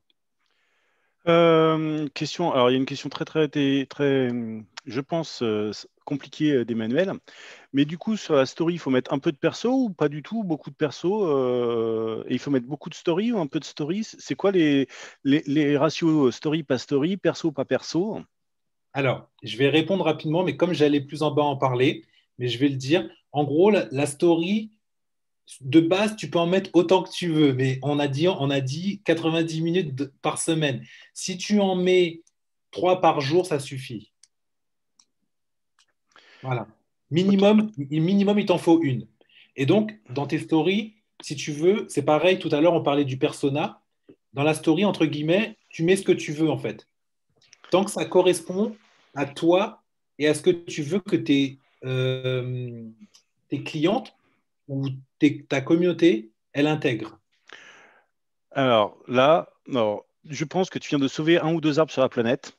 Parce qu'il y en a plein qui font oh là, j'attaque la suppression. Du coup, les serveurs vont être un peu moins chargés. Du coup, la planète va être contente.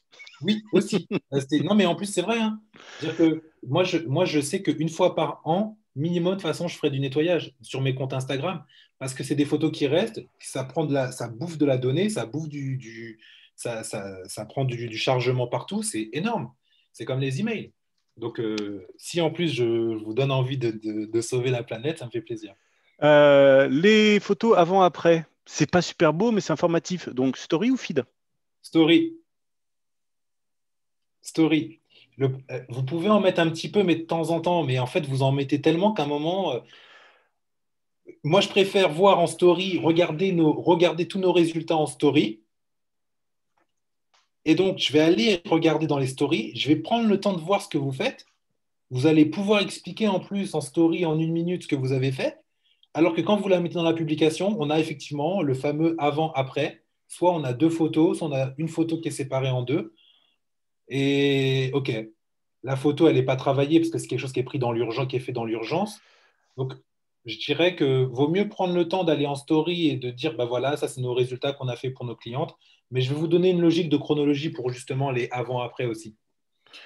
Bah, Je vais avancer un petit peu. voilà, avance un peu. Il y a des gens qui sont complètement perdus et je pense qu'on va réfléchir, on va avoir pour faire une proposition aussi de prise en main un peu plus pour de Insta pour les nuls, comme disent certains, même si j'aime pas le terme de nul parce que bon, voilà. Moi, j'aime bien Insta pour les débutants. Ouais, voilà. Mais Donc, accrochez-vous encore un peu. Cédric déroule son fil, puis à la fin, on fera peut-être une proposition pour ceux qui ont besoin de plus de support.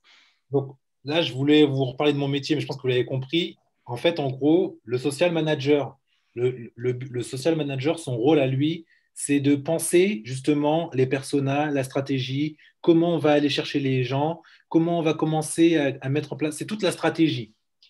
Et après, le community manager, donc moi j'intègre social manager et le community manager parce qu'on peut faire les deux. Le community manager, son rôle à lui, c'est exclusivement d'aller parler avec les gens, de créer le lien et de marquer le lien avec les gens. Moi, mon métier, c'est de penser image, message, stratégie et animation.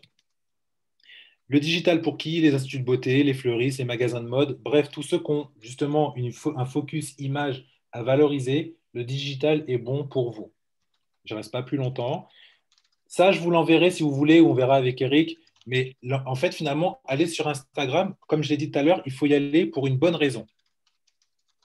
Quand on y va pour une bonne raison, là, je vous ai mis plusieurs points.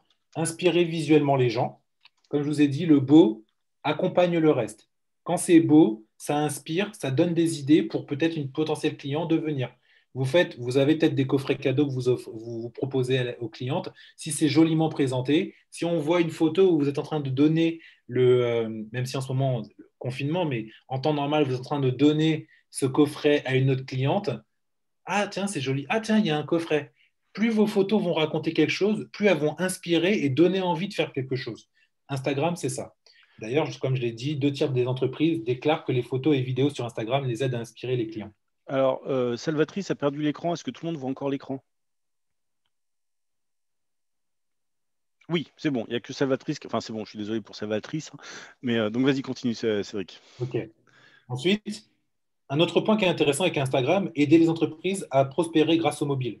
Aujourd'hui, on a tous alors il y a encore beaucoup de gens qui n'ont pas de smartphone, mais on a quand même tous normalement un mobile. La plupart, en fait, smartphones, 58% déclarent qu'Instagram est le meilleur moyen de susciter l'intérêt des clients actuels et potentiels. Alors, ces éléments sont des éléments que j'ai récupérés dans une étude Ipsos qui date de 2017. Donc, on est encore assez dedans. Donc, on est à peu près raccord avec les chiffres.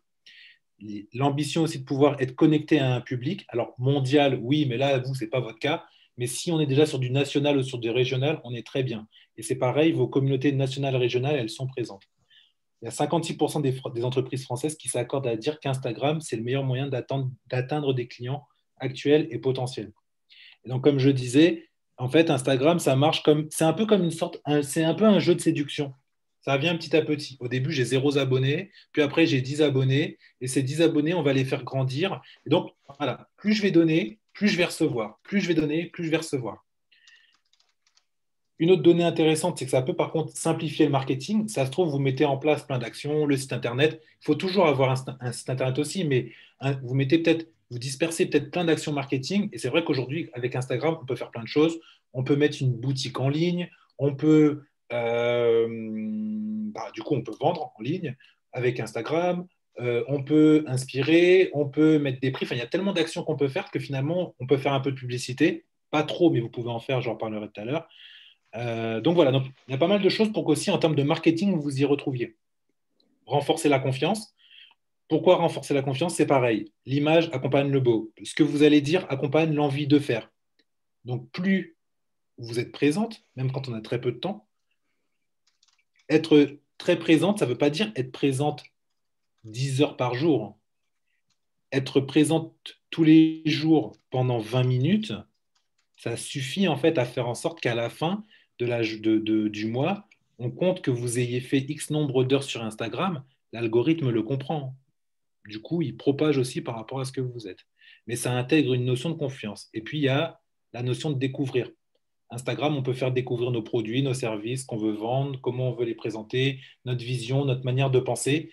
Il y a plusieurs communicants, comme il y a plusieurs esthéticiennes, comme il y a plusieurs coiffeurs. Si on avait tous la même manière de faire, en fait, on irait tous chez le même coiffeur et en fait, il n'y aurait qu'un coiffeur qui gagnerait plein d'argent et tous les autres, on ferait autre chose. Ouais, alors avec nous deux, il ne serait pas avantagé, le coiffeur, Cédric. Mais c'est vrai, nous, on n'est pas forcément les mieux lotis. Donc, les avantages d'Instagram, je les ai mis en 4 points. Il y a une flexibilité de la plateforme. Alors, là, il y a une impatience à côté, mais comment on fait? Comment on fait?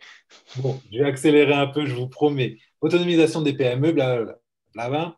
Ça, c'est des données que j'avais mis en place, mais comme il y a pas mal de questions, mais en tout cas, je pense que d'ailleurs, vous avez compris que je pense qu'on est tous d'accord sur le fait qu'Instagram, vous êtes banco. Juste, ça, c'est une étude interne que j'ai faite l'année dernière. Tranche d'âge 25-34. Le pourcentage de femmes qui ont comme intérêt principal le secteur du beauté ou de la bien-être, 35%. Nombre moyen d'abonnés, je vous l'ai dit, 250. 1h30, c'est le nombre de temps que les gens passent en moyenne sur Instagram. 63,5%, c'est le pourcentage de personnes qui ont déjà testé un produit une fois qu'elles l'ont vu sur Instagram. Et puis 68,8%, le pourcentage de personnes faisant appel aux réseaux sociaux, dont Instagram, pour rechercher un lieu où se rendre. Donc ces données juste nous montrent que vraiment il y a un intérêt, mais on a bien compris, Instagram permet clairement de créer une dynamique commerciale. L'étude de cas, donc Physiobel, en gros, quand j'ai rencontré Florence et Eric, comme ils m'ont dit, l'objectif c'est de pouvoir les aider, eux, à justement améliorer un petit peu beaucoup Instagram, on peut dire ça, Eric? Ouais, retire-le un petit peu. En un an et demi, on avait 4 posts avec des photos perso de nos assiettes en train de manger, grosso modo, hein, en exagérant. Voilà, c'était un peu ça. Donc, moi, quand j'ai repris le compte, j'ai mis plusieurs phases en place. Et dans ces phases-là, je vais déjà vous les expliquer pour que vous puissiez déjà les mettre en place. Et ensuite, on va arriver sur le comment on fait. Promis, je vous ai dit.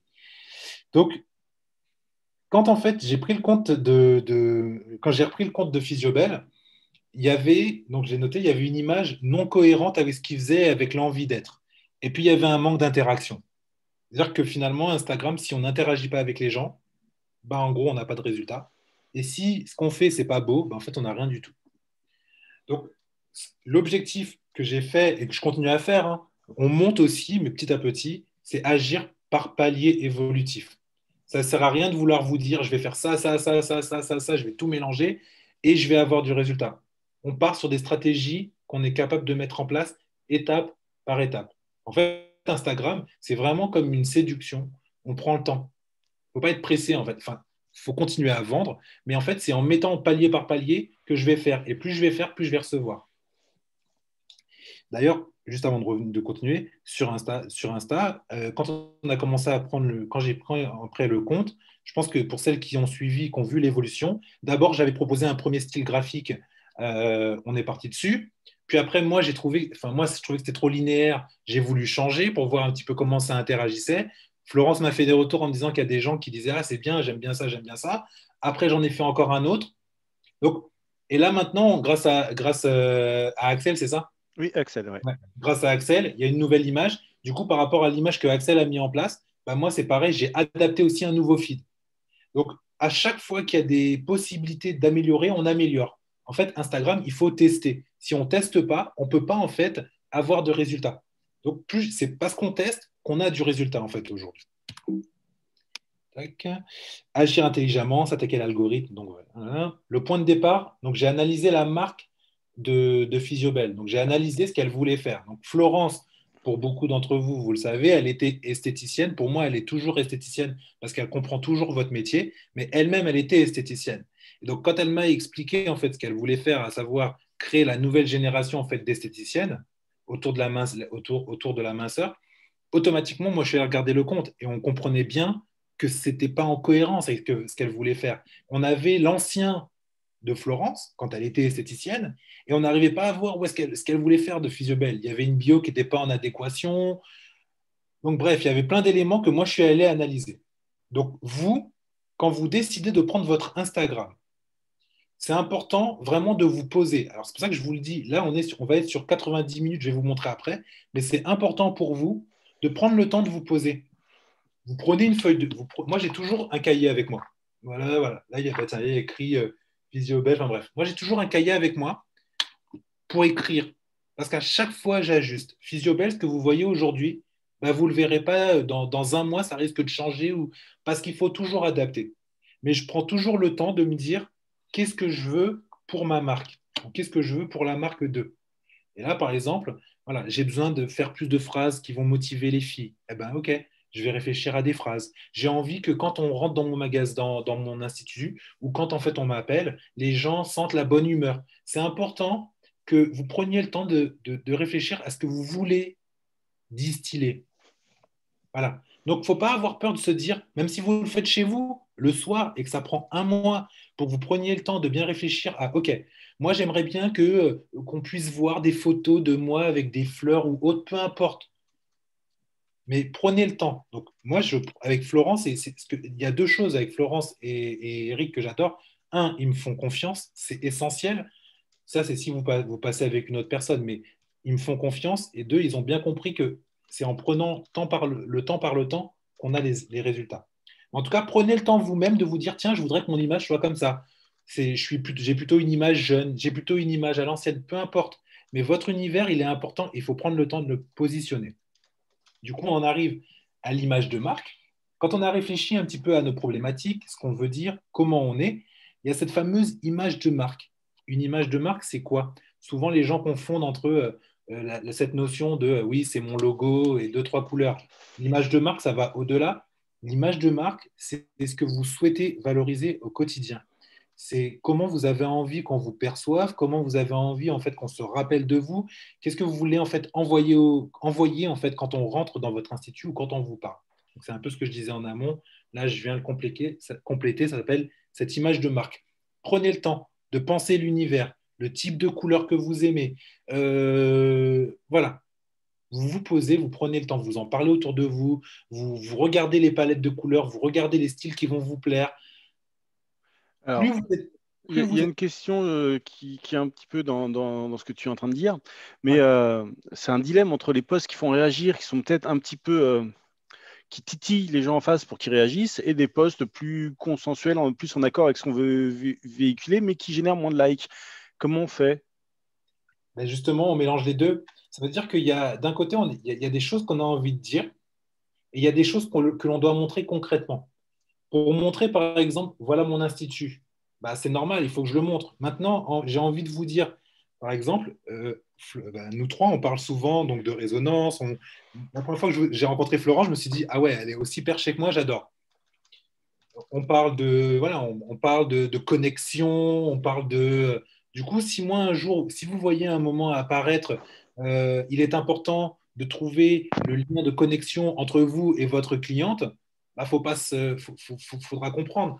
C'est-à-dire que moi, je parle de connexion, j'ai envie que vous, les filles, quand vous venez en fait l'Instagram Physiobel, bah, en fait, que vous vous sentiez connecté avec nous.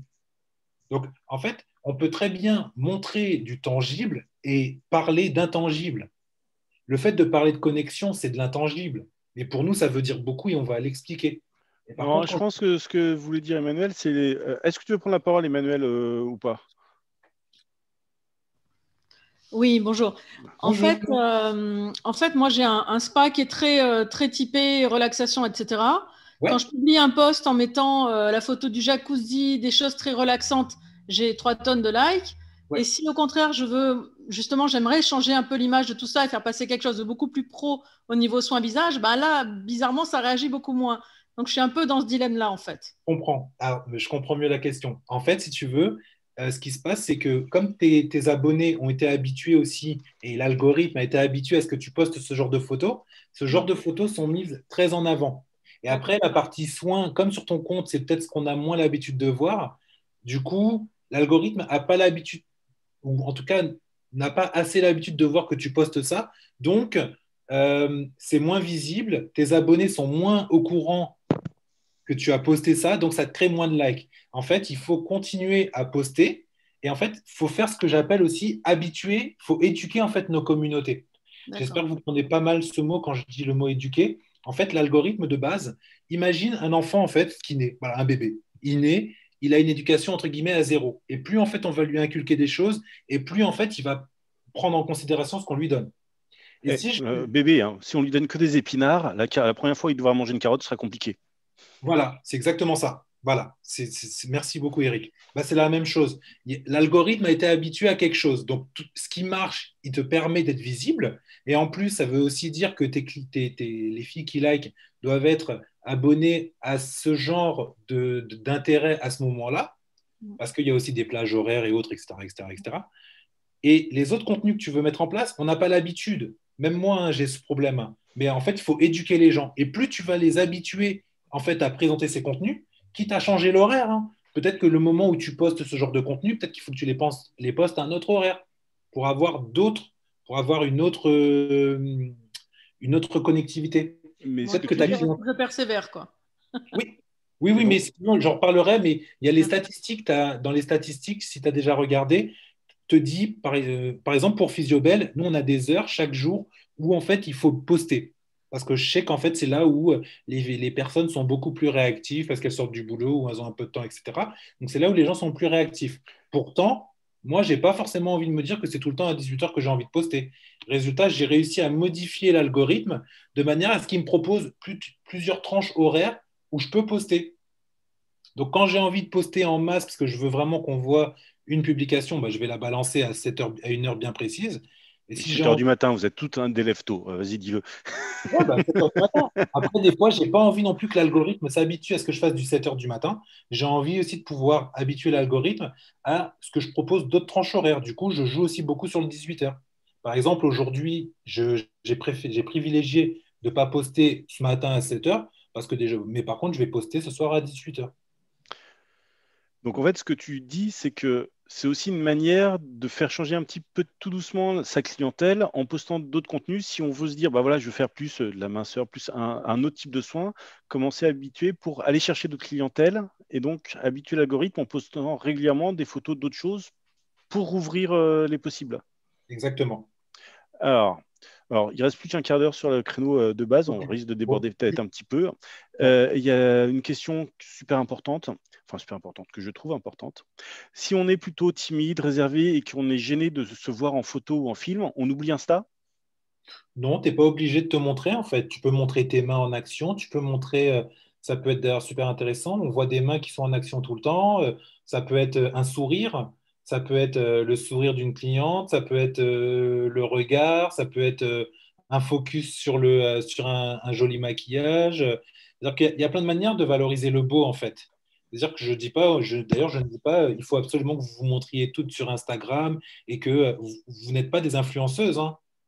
Vous n'êtes pas des influenceuses, les influenceuses ou les influenceurs ou ont ce truc à effectivement se montrer parce que c'est un peu leur fonds de commerce. Mais vous, votre fonds de commerce, c'est votre expertise. Votre fonds de commerce, c'est pas forcément vous. Donc, si tu n'es pas à l'aise, tu peux très bien réfléchir à si c'est au travers de tes mains, ça se trouve, tu as de très jolies mains, tu as envie de valoriser ton savoir-faire avec tes mains. Ben, ça peut être super beau, un conte où on voit des mains qui sont en train d'agir et qui racontent une belle histoire. Je dis banco, hein. Alors, ouais, j'adorerais photographier mes mains pendant que je travaille, mais je suis toute seule. Je fais comment? Eh ben, en fait, tu prends t'achètes des petits des petits supports pour ton smartphone, tu les positionnes et puis comme ça, et puis hop là, tu te prends en photo et ça te prend à distance.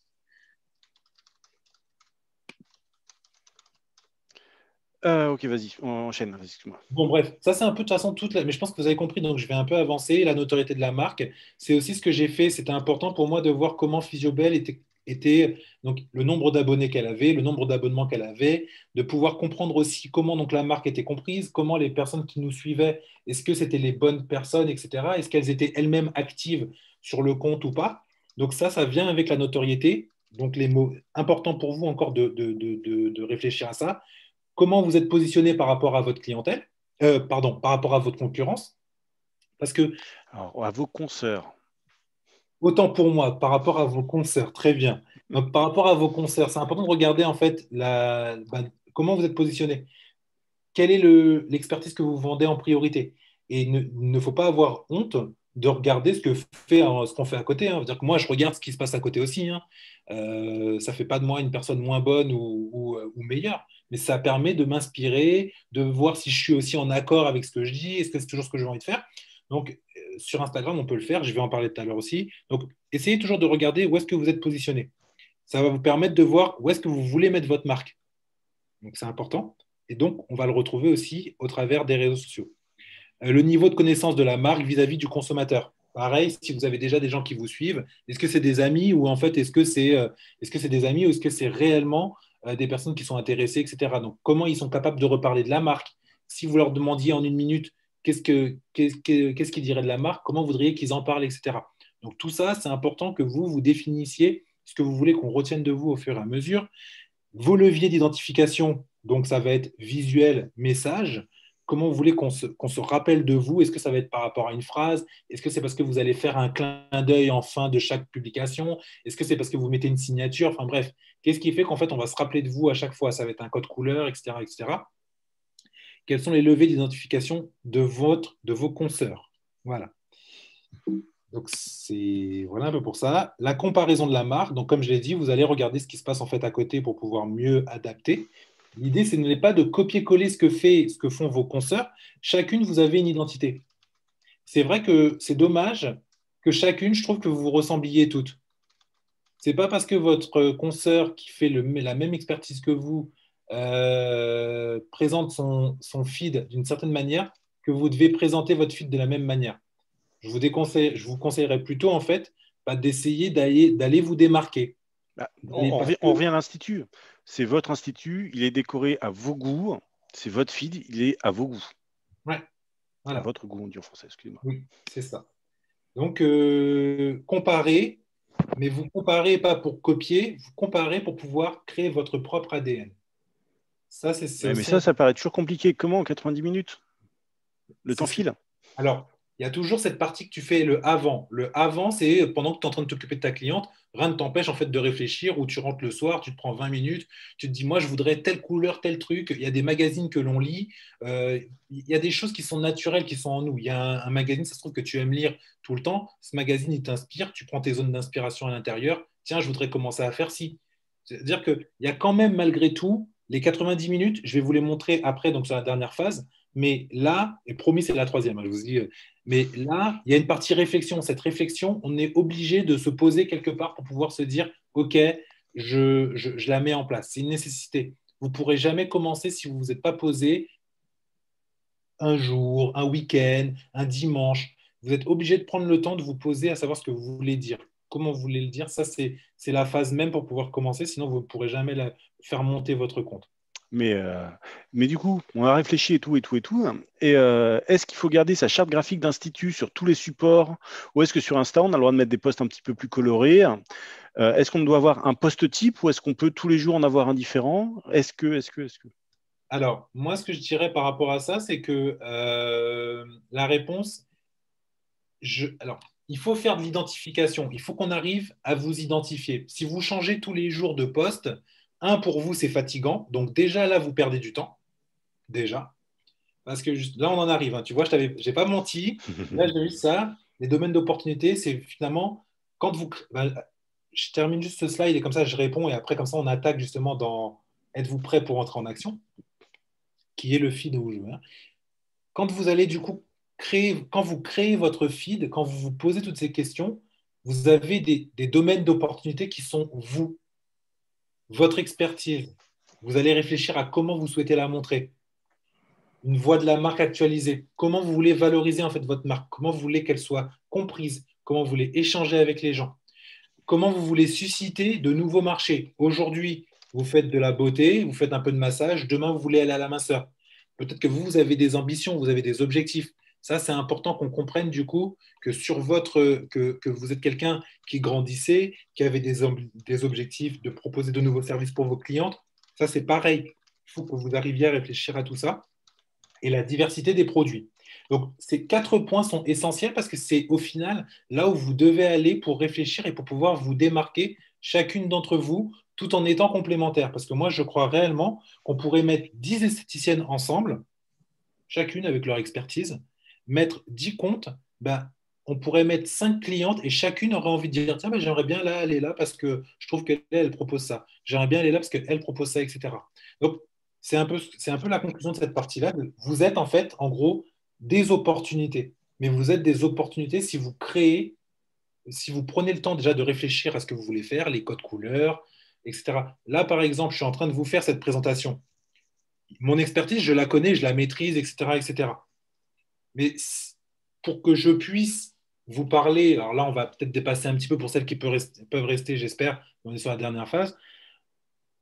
J'ai pris le temps de créer cette présentation.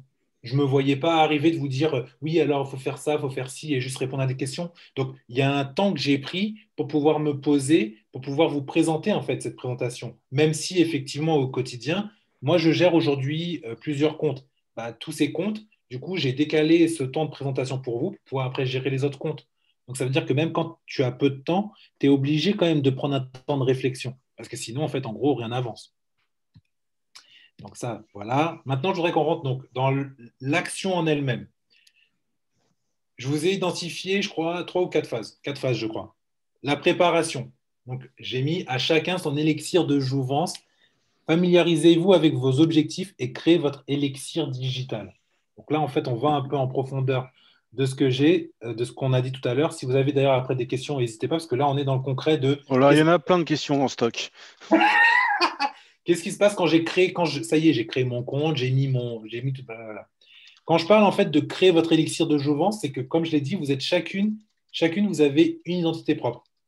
Donc, phase 1, c'est la phase, c'est ce que tu me disais depuis tout à l'heure, Eric. Tu me demandais, oui, mais comment on fait quand on n'a pas beaucoup de temps? Ben, en fait, en gros, avant d'utiliser nos 90 minutes, ben, s'il faut se dire que moi, je vais prendre une fois par semaine, si ça doit me prendre un mois, mais que pendant ce mois, à chaque fois, je m'accorde 1 heure et demie, peu importe quel jour, pour réfléchir à ça, bah à la fin du mois, j'ai bien toute ma vision.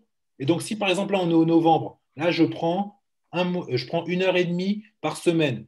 Donc, ça veut dire que j'ai pris 1, 2, 3, 4, 5, j'ai pris 6 heures, j'ai pris quasiment 8 heures pour réfléchir, pour bien préparer tout, mes contenus, les codes couleurs, les messages que je veux dire, les produits qui vont Alors, arriver. sur les codes couleurs, mettez-vous d'accord, mais pas tout le monde en rose, s'il vous plaît. C'est joli le rose. Voilà, c'est super ce que tu dis. Par exemple, tout le monde se dit, ah bah oui, tiens, le rose, le truc. Si vous aimez le rose, c'est cool, mais si il y a tellement il y a tellement de possibilités de se différencier, allez vers des endroits où on n'aurait pas pensé d'aller, justement. Par exemple, tenez, là, j'ai vu ça peut être ce orange-là qui est joli. Enfin, essayez de vraiment vous démarquer. Donc, en tout cas, il y a une phase, c'est pour ça que j'insiste et après on passe à l'autre. La phase 1, vous devez préparer. Donc, vous ne pouvez pas l'échapper. Je vais prendre un autre exemple. C'est comme Axel qui a fait en fait le logo. C'est comme si demain je dis à Axel, Axel, j'ai besoin d'un logo, mais par contre, il me le faut demain. Bah, Axel, il me dira non, c'est pas possible. Parce que il faut quand même que je prenne le temps de réfléchir à ce que tu m'as dit, etc., etc. Je peux te faire une présentation dans une semaine. Bah, c'est la même chose. Vous avez un temps de préparation, vous ne pouvez pas y réchapper. Comment vous allez donc prendre ces différentes visions? Donc, il y a l'analyse, le temps de l'analyse, donc de vos consoeurs, les messages, pardon, je vais y arriver, les messages, les images que vous souhaitez véhiculer. Vous prenez le temps d'y réfléchir. L'identification des canaux graphiques que vous créez pour votre image, vous prenez le temps d'y réfléchir. La création de votre contenu graphique, message, vous prenez le temps d'y réfléchir. La création de vos plannings de contenu, donc ça, c'est justement pour ne plus avoir à perdre de temps et donc pouvoir profiter de ces fameux 90 minutes par semaine. Et l'identification de vos politiques de hashtag. Ça, c'est les 6 points pour pouvoir bien démarrer son compte. Si vous connaissez en fait ce que font vos consoeurs, si vous avez analysé ce que vous souhaiteriez dire, la manière dont vous souhaiteriez que l'on considère votre image, si vous avez en fait vos visions graphiques, si vous avez ensuite défini tous vos contenus, vous n'avez plus qu'après à créer tout dans un planning, à mettre en place, et après vous n'aurez plus qu'à appuyer sur la touche envoyer. Alors, les hashtags, comment on les utilise? Il faut en mettre combien? Qu'est-ce qu'il faut en faire? Les hashtags, alors pareil, il y a eu plusieurs politiques de hashtags. Il y a un moment, on pouvait en mettre en illimité. Après, ça a été 30 hashtags. Aujourd'hui, c'est 15 hashtags maximum. Mais alors 15 hashtags, je décline le nom de mon institut dans tous les sens. Mon prénom, 15 hashtags, je fais quoi? Je mets quoi? Alors, moi, j'aime cette phrase. Ne montre pas ce que tu fais, dis qui tu es. Là, vous voyez par exemple la photo là, avec la fille qui est en train de ronger son message, image que vous souhaiteriez véhiculer. La deuxième photo tout à gauche. Mhm. Si je poste cette photo, Bah, moi, je ne vais pas seulement poster, oui, imagine que bon, imaginons que là, c'est une fille qui est en train de préparer son planning. Bah, je vais dire, bah, je suis, en tant qu'esthéticienne, j'aime pouvoir préparer et avoir du temps pour vous, mesdames, j'aime blablabla. Ça, c'est ma petite phrase. Dans mes hashtags, je vais mettre prise de temps, calendrier, beauté, institut, crayon de couleur, femme, femme active. En fait, je ne vais pas seulement montrer ce que fait la photo, mais je vais aussi dire à qui s'adresse cette photo. Et résultat, c'est ça en fait, créer ces politiques de hashtag. Tu as des photos, chaque photo, c'est pour ça que je vous ai mis là une logique, il faut vraiment suivre la logique que je vous ai mise. J'analyse, je réfléchis à mes messages, je réfléchis à mes codes couleurs, je commence à créer mon contenu et je réfléchis ensuite à mes hashtags.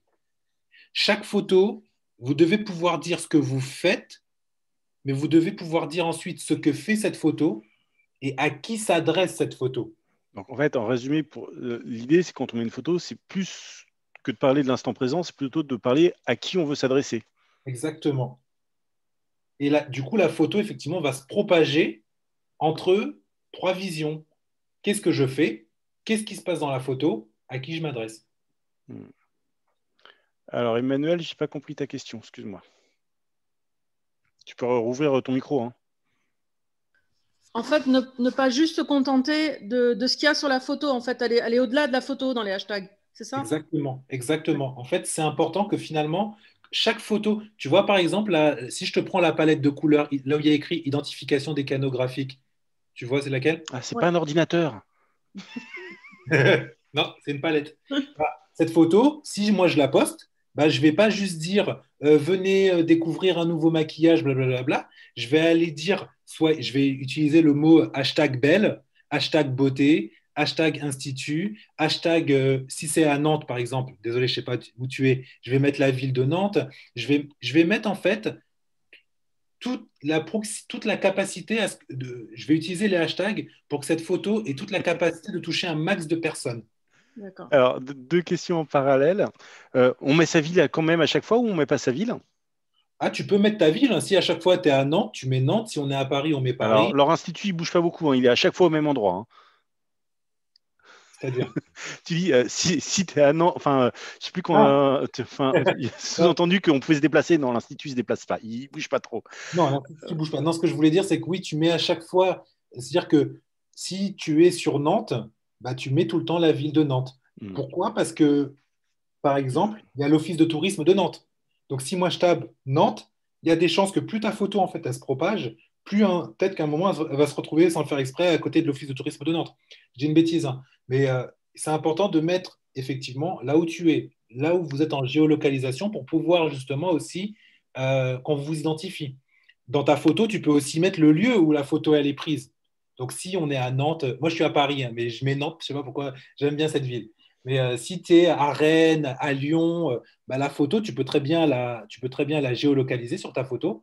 Il y a une manipulation pour le faire quand tu finis toutes tes publications. On te demande où a été prise cette photo.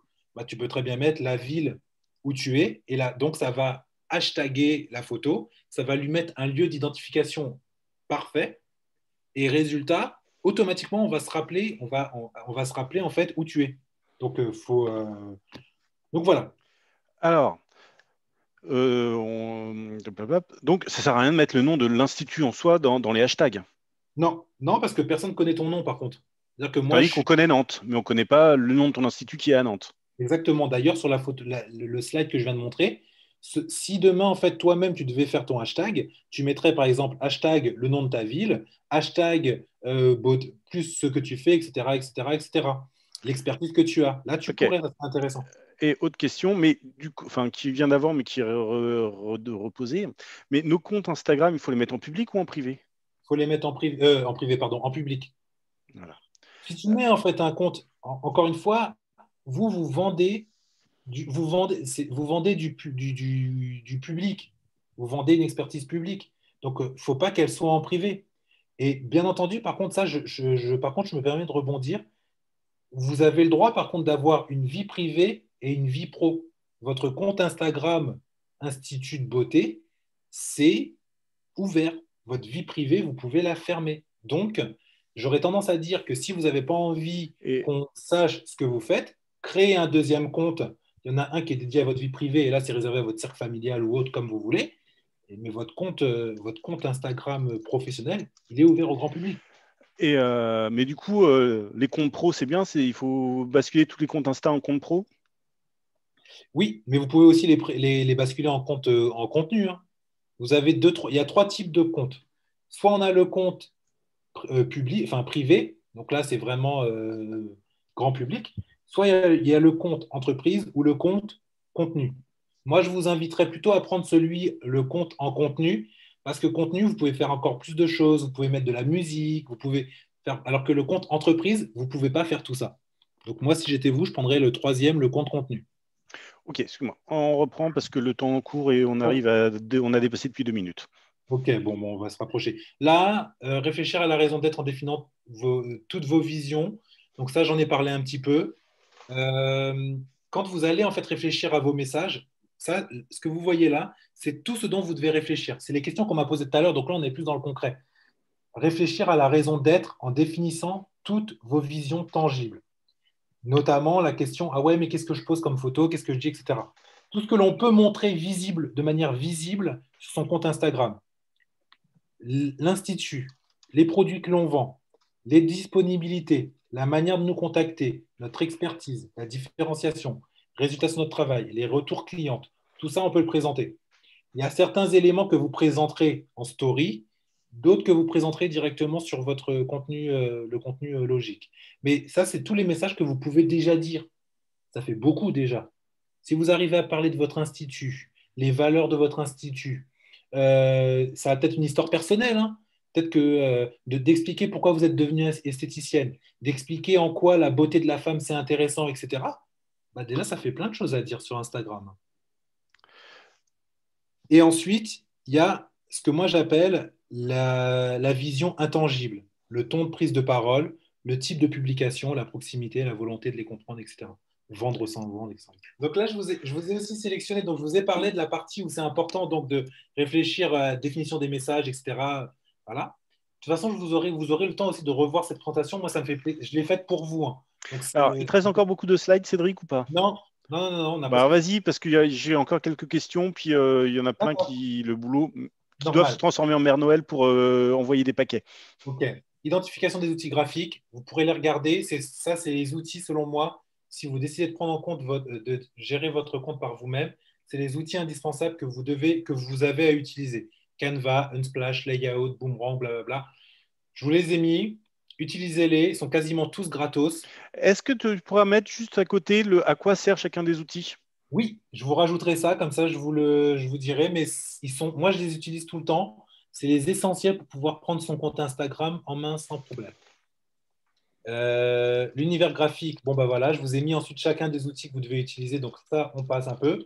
Je voudrais qu'on arrive, voilà, on va arriver à ce slide qui est intéressant. Tout à l'heure, je vous ai parlé de la création de vos plannings de contenu. Qu'est-ce que c'est? Eric m'a dit, Cédric, elles ont 90 minutes max par semaine, comment tu fais? Je vous ai dit que quand la phase, entre guillemets, le plus chiant, c'est de penser à tout ce que vous voulez dire et ce que vous voulez faire.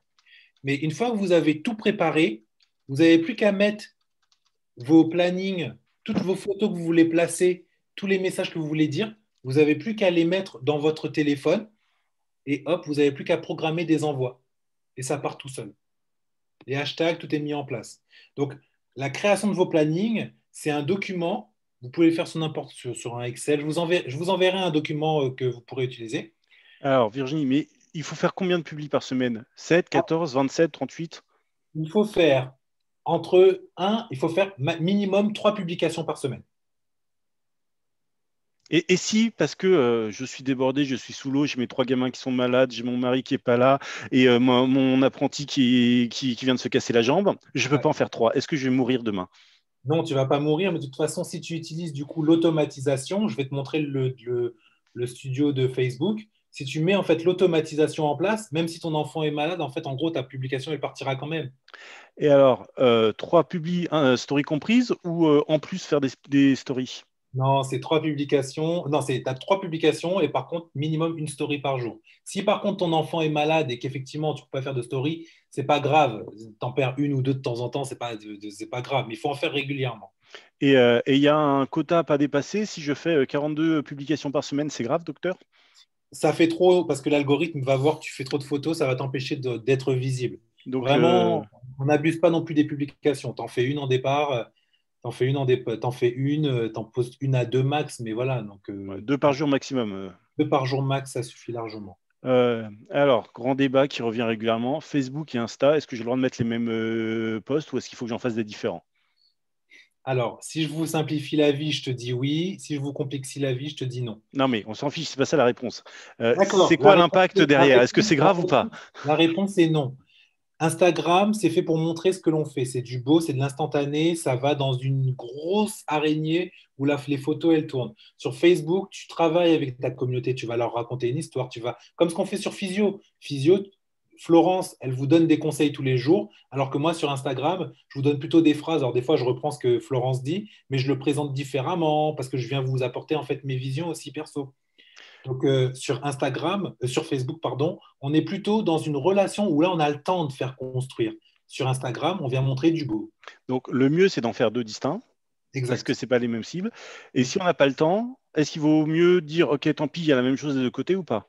Si tu n'as pas le temps, tu mets les deux. Tu peux très bien te dire, je mets régulièrement les deux. Et par contre, je vais penser par contre à écrire un contenu de temps en temps qui qui diffère un peu de mon Instagram, sachant que tu peux aussi planifier des contenus sur Facebook. Alors, pour planifier, Creator Studio ou tout de suite?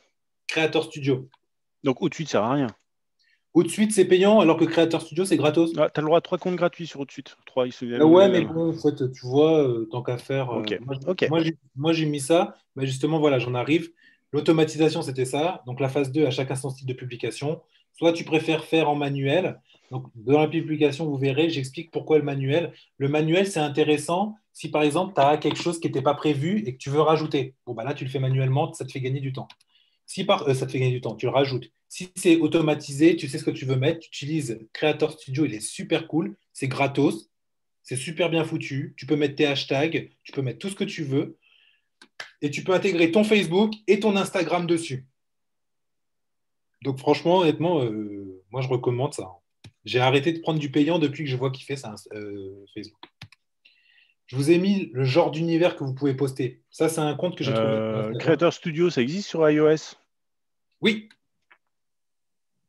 Oui, il existe. Voilà. Mais tu peux tout faire ton ordinateur, hein. Tu fais tout ton ordinateur. Oui, mais il y a des fans de smartphone qui passent tout par le smartphone. Bon, bah écoute, tu peux tout faire. Mais moi, je te recommanderais quand même de faire plutôt par ordinateur. L'expérience est beaucoup plus intéressante. Mais chacun sa volonté.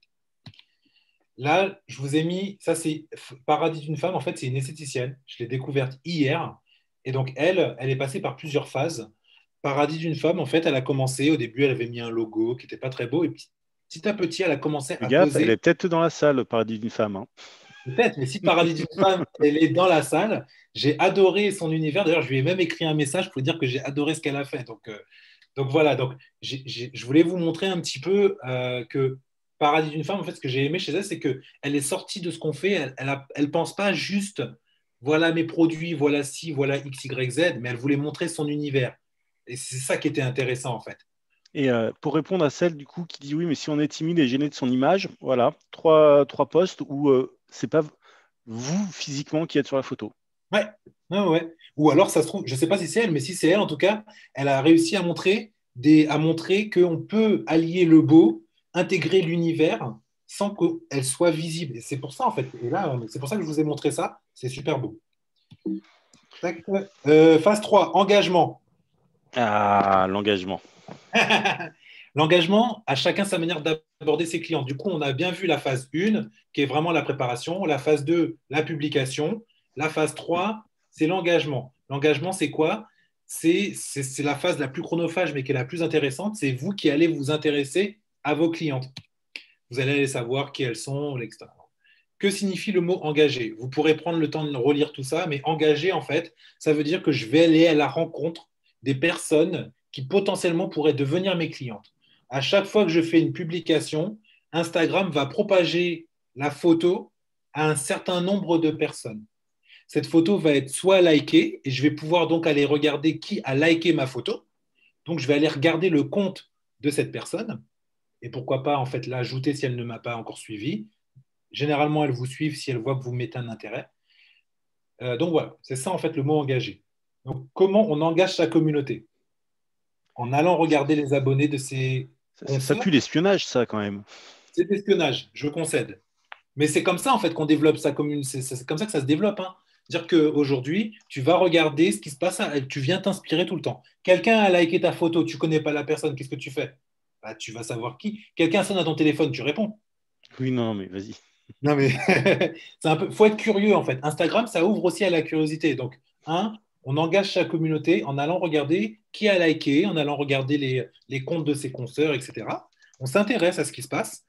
Ensuite, en interagissant avec les principales intéressées, donc toutes les personnes qui ont mis des likes, j'ai liké sur votre photo. Ah tiens, qui est Cédric? Ah bah tiens, je vais regarder. Ah tiens, c'est sympa, je vais liker sa photo aussi. Je vais le remercier d'avoir liké ma photo.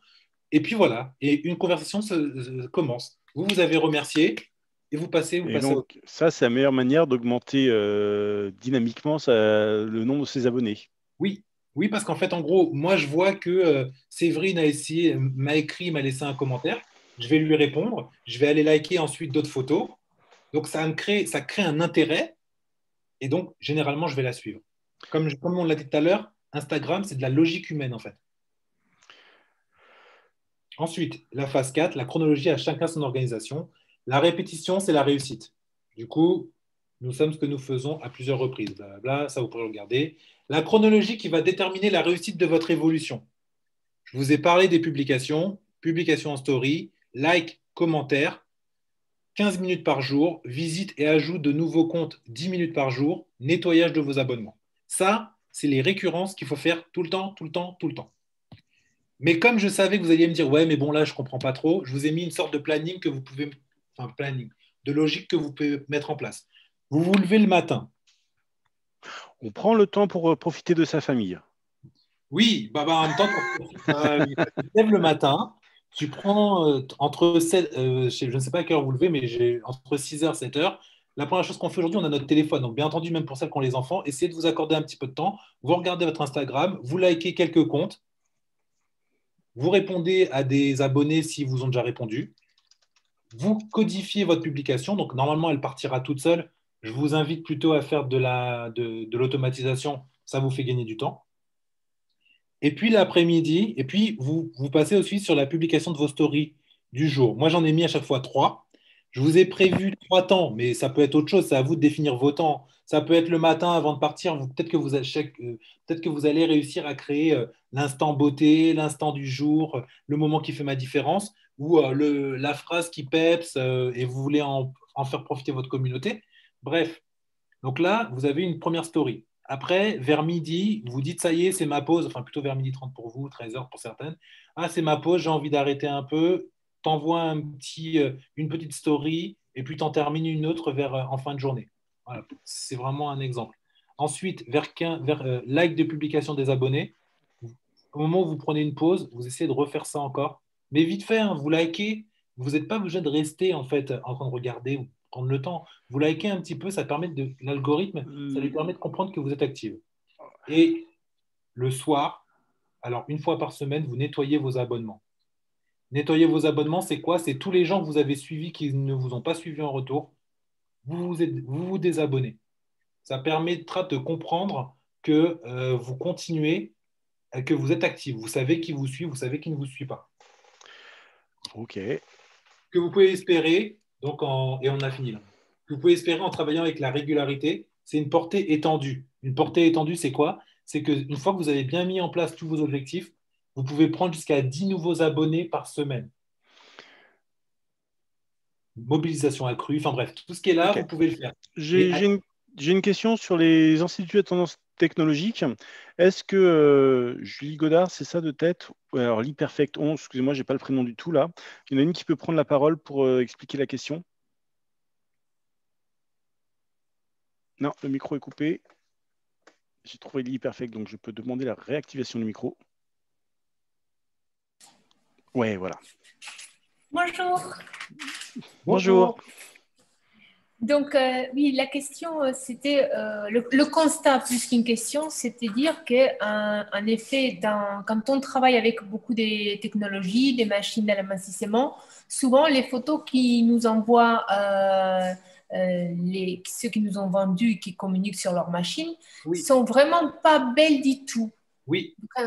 Et du coup, moi, je sais que quand on a fait mon site internet, la boîte de com, elle a pris des photos payantes qui n'étaient pas mes propres machines. Donc, les clientes, quand elles arrivaient, elles cherchaient les machines de la photo.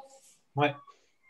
Alors, moi, ce que je te recommande, je vois ce que tu veux dire. Je suis d'accord avec toi. Les photos que généralement les marques vous envoient, elles sont moches, Oui, ou elles sont trop lisses, ou elles sont trop propres. Elles ne représentent pas qui vous êtes. Du coup, moi, si j'étais toi, si j'ai un peu de budget, je fais appel à un photographe qui revient prendre des photos des machines et qui permet en fait d'avoir ton identité. C'est important en fait. Le beau, encore une fois, le beau accompagne en fait là. Donc, ou pas forcément, hein. Si toi tu as à peu près l'œil et que tu sais faire des photos de bonne qualité, bah, tu fais tes photos toi-même, tu les fais retoucher un petit peu. Mais c'est important qu'on se rapproche de la réalité. Ton site internet, les personnes qui ont pris en charge ton site internet, effectivement, comme elles ont trouvé que les photos n'étaient pas très jolies, elles sont allées chercher des machines, enfin des photos de machines qui n'étaient pas ce que tu fais. Du coup, on a le sentiment que c'est de la publicité mensongère. oui, Donc, c'est vrai que moi, je recommande. Moi, j'avais souci avec une de mes clientes. Elle n'avait pas assez de contenu en photo et du coup, c'est un peu difficile ensuite de montrer la réalité. Donc, si tu peux créer ton propre contenu, ben, en montrant les photos de tes machines, ben là, c'est le mieux à faire.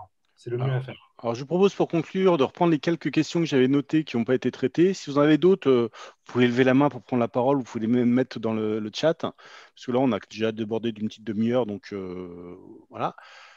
Est-ce que tu peux résumer en 2 mots la différence story-contenu? Oui. Alors, le contenu, une story est un contenu en fait. Un contenu en fait, c'est un élément que vous allez propager soit en publication, soit dans une story. Un contenu, c'est quand vous avez quelque chose à dire. J'ai une chose à dire, je veux le faire savoir au monde entier.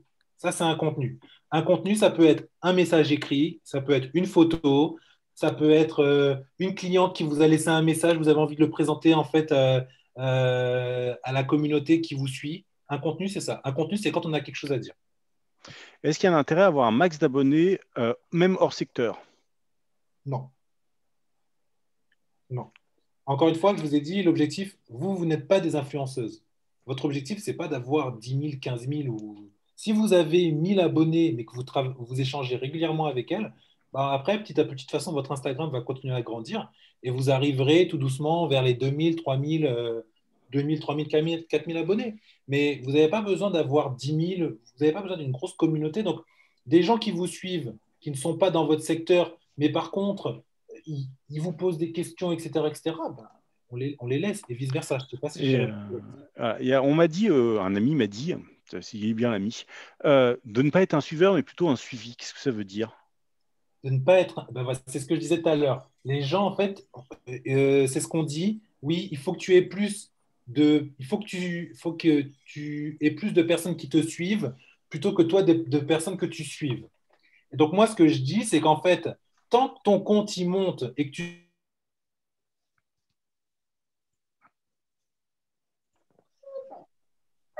Excuse-moi, je t'ai coupé, Cédric. Ton micro a disparu. Je l'ai remis. Je disais que, en fait, le suivi et les suiveurs, c'est que on a les followers et en fait, les suiveurs suivis, c'est les followers. Donc, on D'accord. a abonné, abonnement. Dans l'idéal, il faut avoir plus, effectivement, d'abonnés que d'abonnements, mais ça n'a pas vraiment de logique. Alors, c'est sûr que, par contre, si vous avez 4000 abonnements pour 300 abonnés, bon, bah, là, il faut faire du nettoyage. Et comment on peut faire pour inviter justement nos clients à s'abonner sur Insta? Alors, c'est une super bonne question. Déjà, chaque personne que vous rencontrez, soit vous allez directement, soit vous avez un institut, chaque personne qui vient, est-ce que vous avez un Instagram? Oui, non, vous pouvez nous suivre. Ensuite, si par contre vous êtes en mobile, bah, c'est pareil, est-ce que vous avez un Instagram? Donc déjà, les clientes de base que vous avez, les inciter en fait à vous suivre.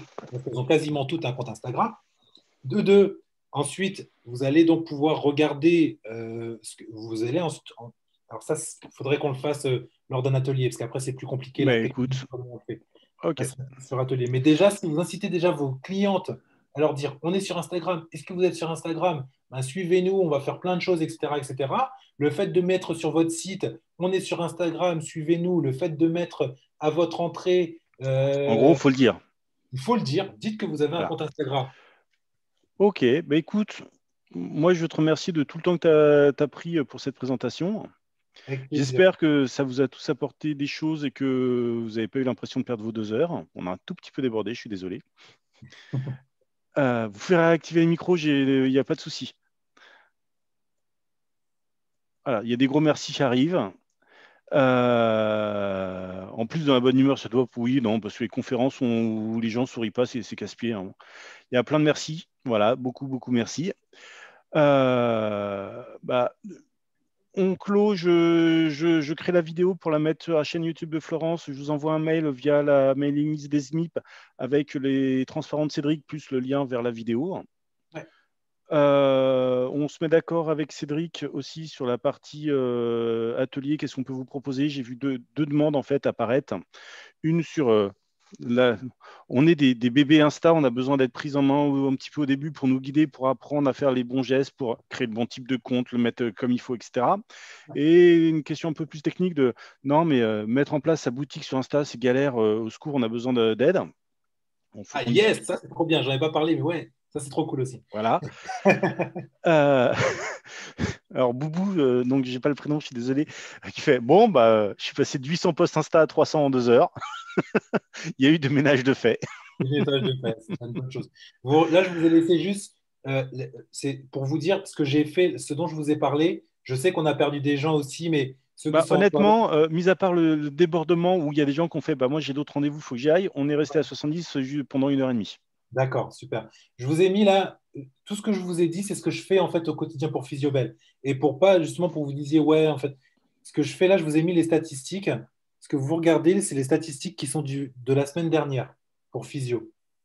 Et donc là, à part le week-end où moi je bosse moins, parce que le samedi, dimanche, je bosse pas pour Physio, mais si vous regardez bien les stats, en fait, on a sur une semaine, j'ai donc 12 abonnements.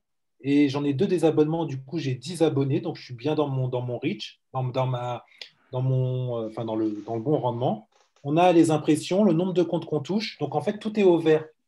Donc, ce que je veux dire, c'est que quand j'ai pris le compte de Physio, dommage que je n'ai pas gardé les captures, mais quand je peux vous dire que tout était à 0, 0, 0, qu'on avait. T'as de critiquer un peu. On était à 0, on avait 185 impressions, enfin mais parce qu'encore une fois, ce n'était pas leur taf. Ça marche en fait. Alors, tu vois, il y a des gens qui arrivent, mais on les voit où ces statistiques? Parce que j'ai pas tout ça. Alors, pour avoir tout ça, il faut avoir un compte professionnel. Si vous avez un compte, il n'y a plus besoin maintenant. Il n'y a plus besoin. Bon, alors, tu vois, en plus, je suis bon. Mais ça, je pense que c'est en prenant les gens en petits groupes ou si tu veux faire d'autres choses. On le refera en petit groupe parce que du coup, là, je pense que. Non, sur PC, on ne peut pas le voir. On est d'accord? Sur PC, on ne peut pas les voir, ces stats. Non, sur PC, tu ne pourras pas. Toujours avec le téléphone. Tout se fait quasiment avec le téléphone. C'est casse-pied, ça. Voilà. Mais écoutez, merci à toutes. On vous tient au courant. Je vous envoie les informations et on joue avec Cédric. Qu'est-ce qu'il peut vous proposer? Et n'hésitez pas, si vous avez des besoins, vous pouvez contacter Cédric directement ou vous pouvez passer par nous si vous avez peur de parler à Cédric parce qu'il fait peur. Moi, je comprends. Je comprendrai. Merci beaucoup en tout cas, Eric. Merci à vous d'avoir été présent. C'était un vrai plaisir. J'ai vu qu'il y en a qui se sont mis à me suivre, donc je vais aussi vous suivre. On pourra échanger pour celles qui ont des questions et tout ça. Et puis, à très bientôt pour les autres. À bientôt. À plus tard, Cindy, Pauline, tout le monde. Allez, bonne journée à toutes. Au revoir.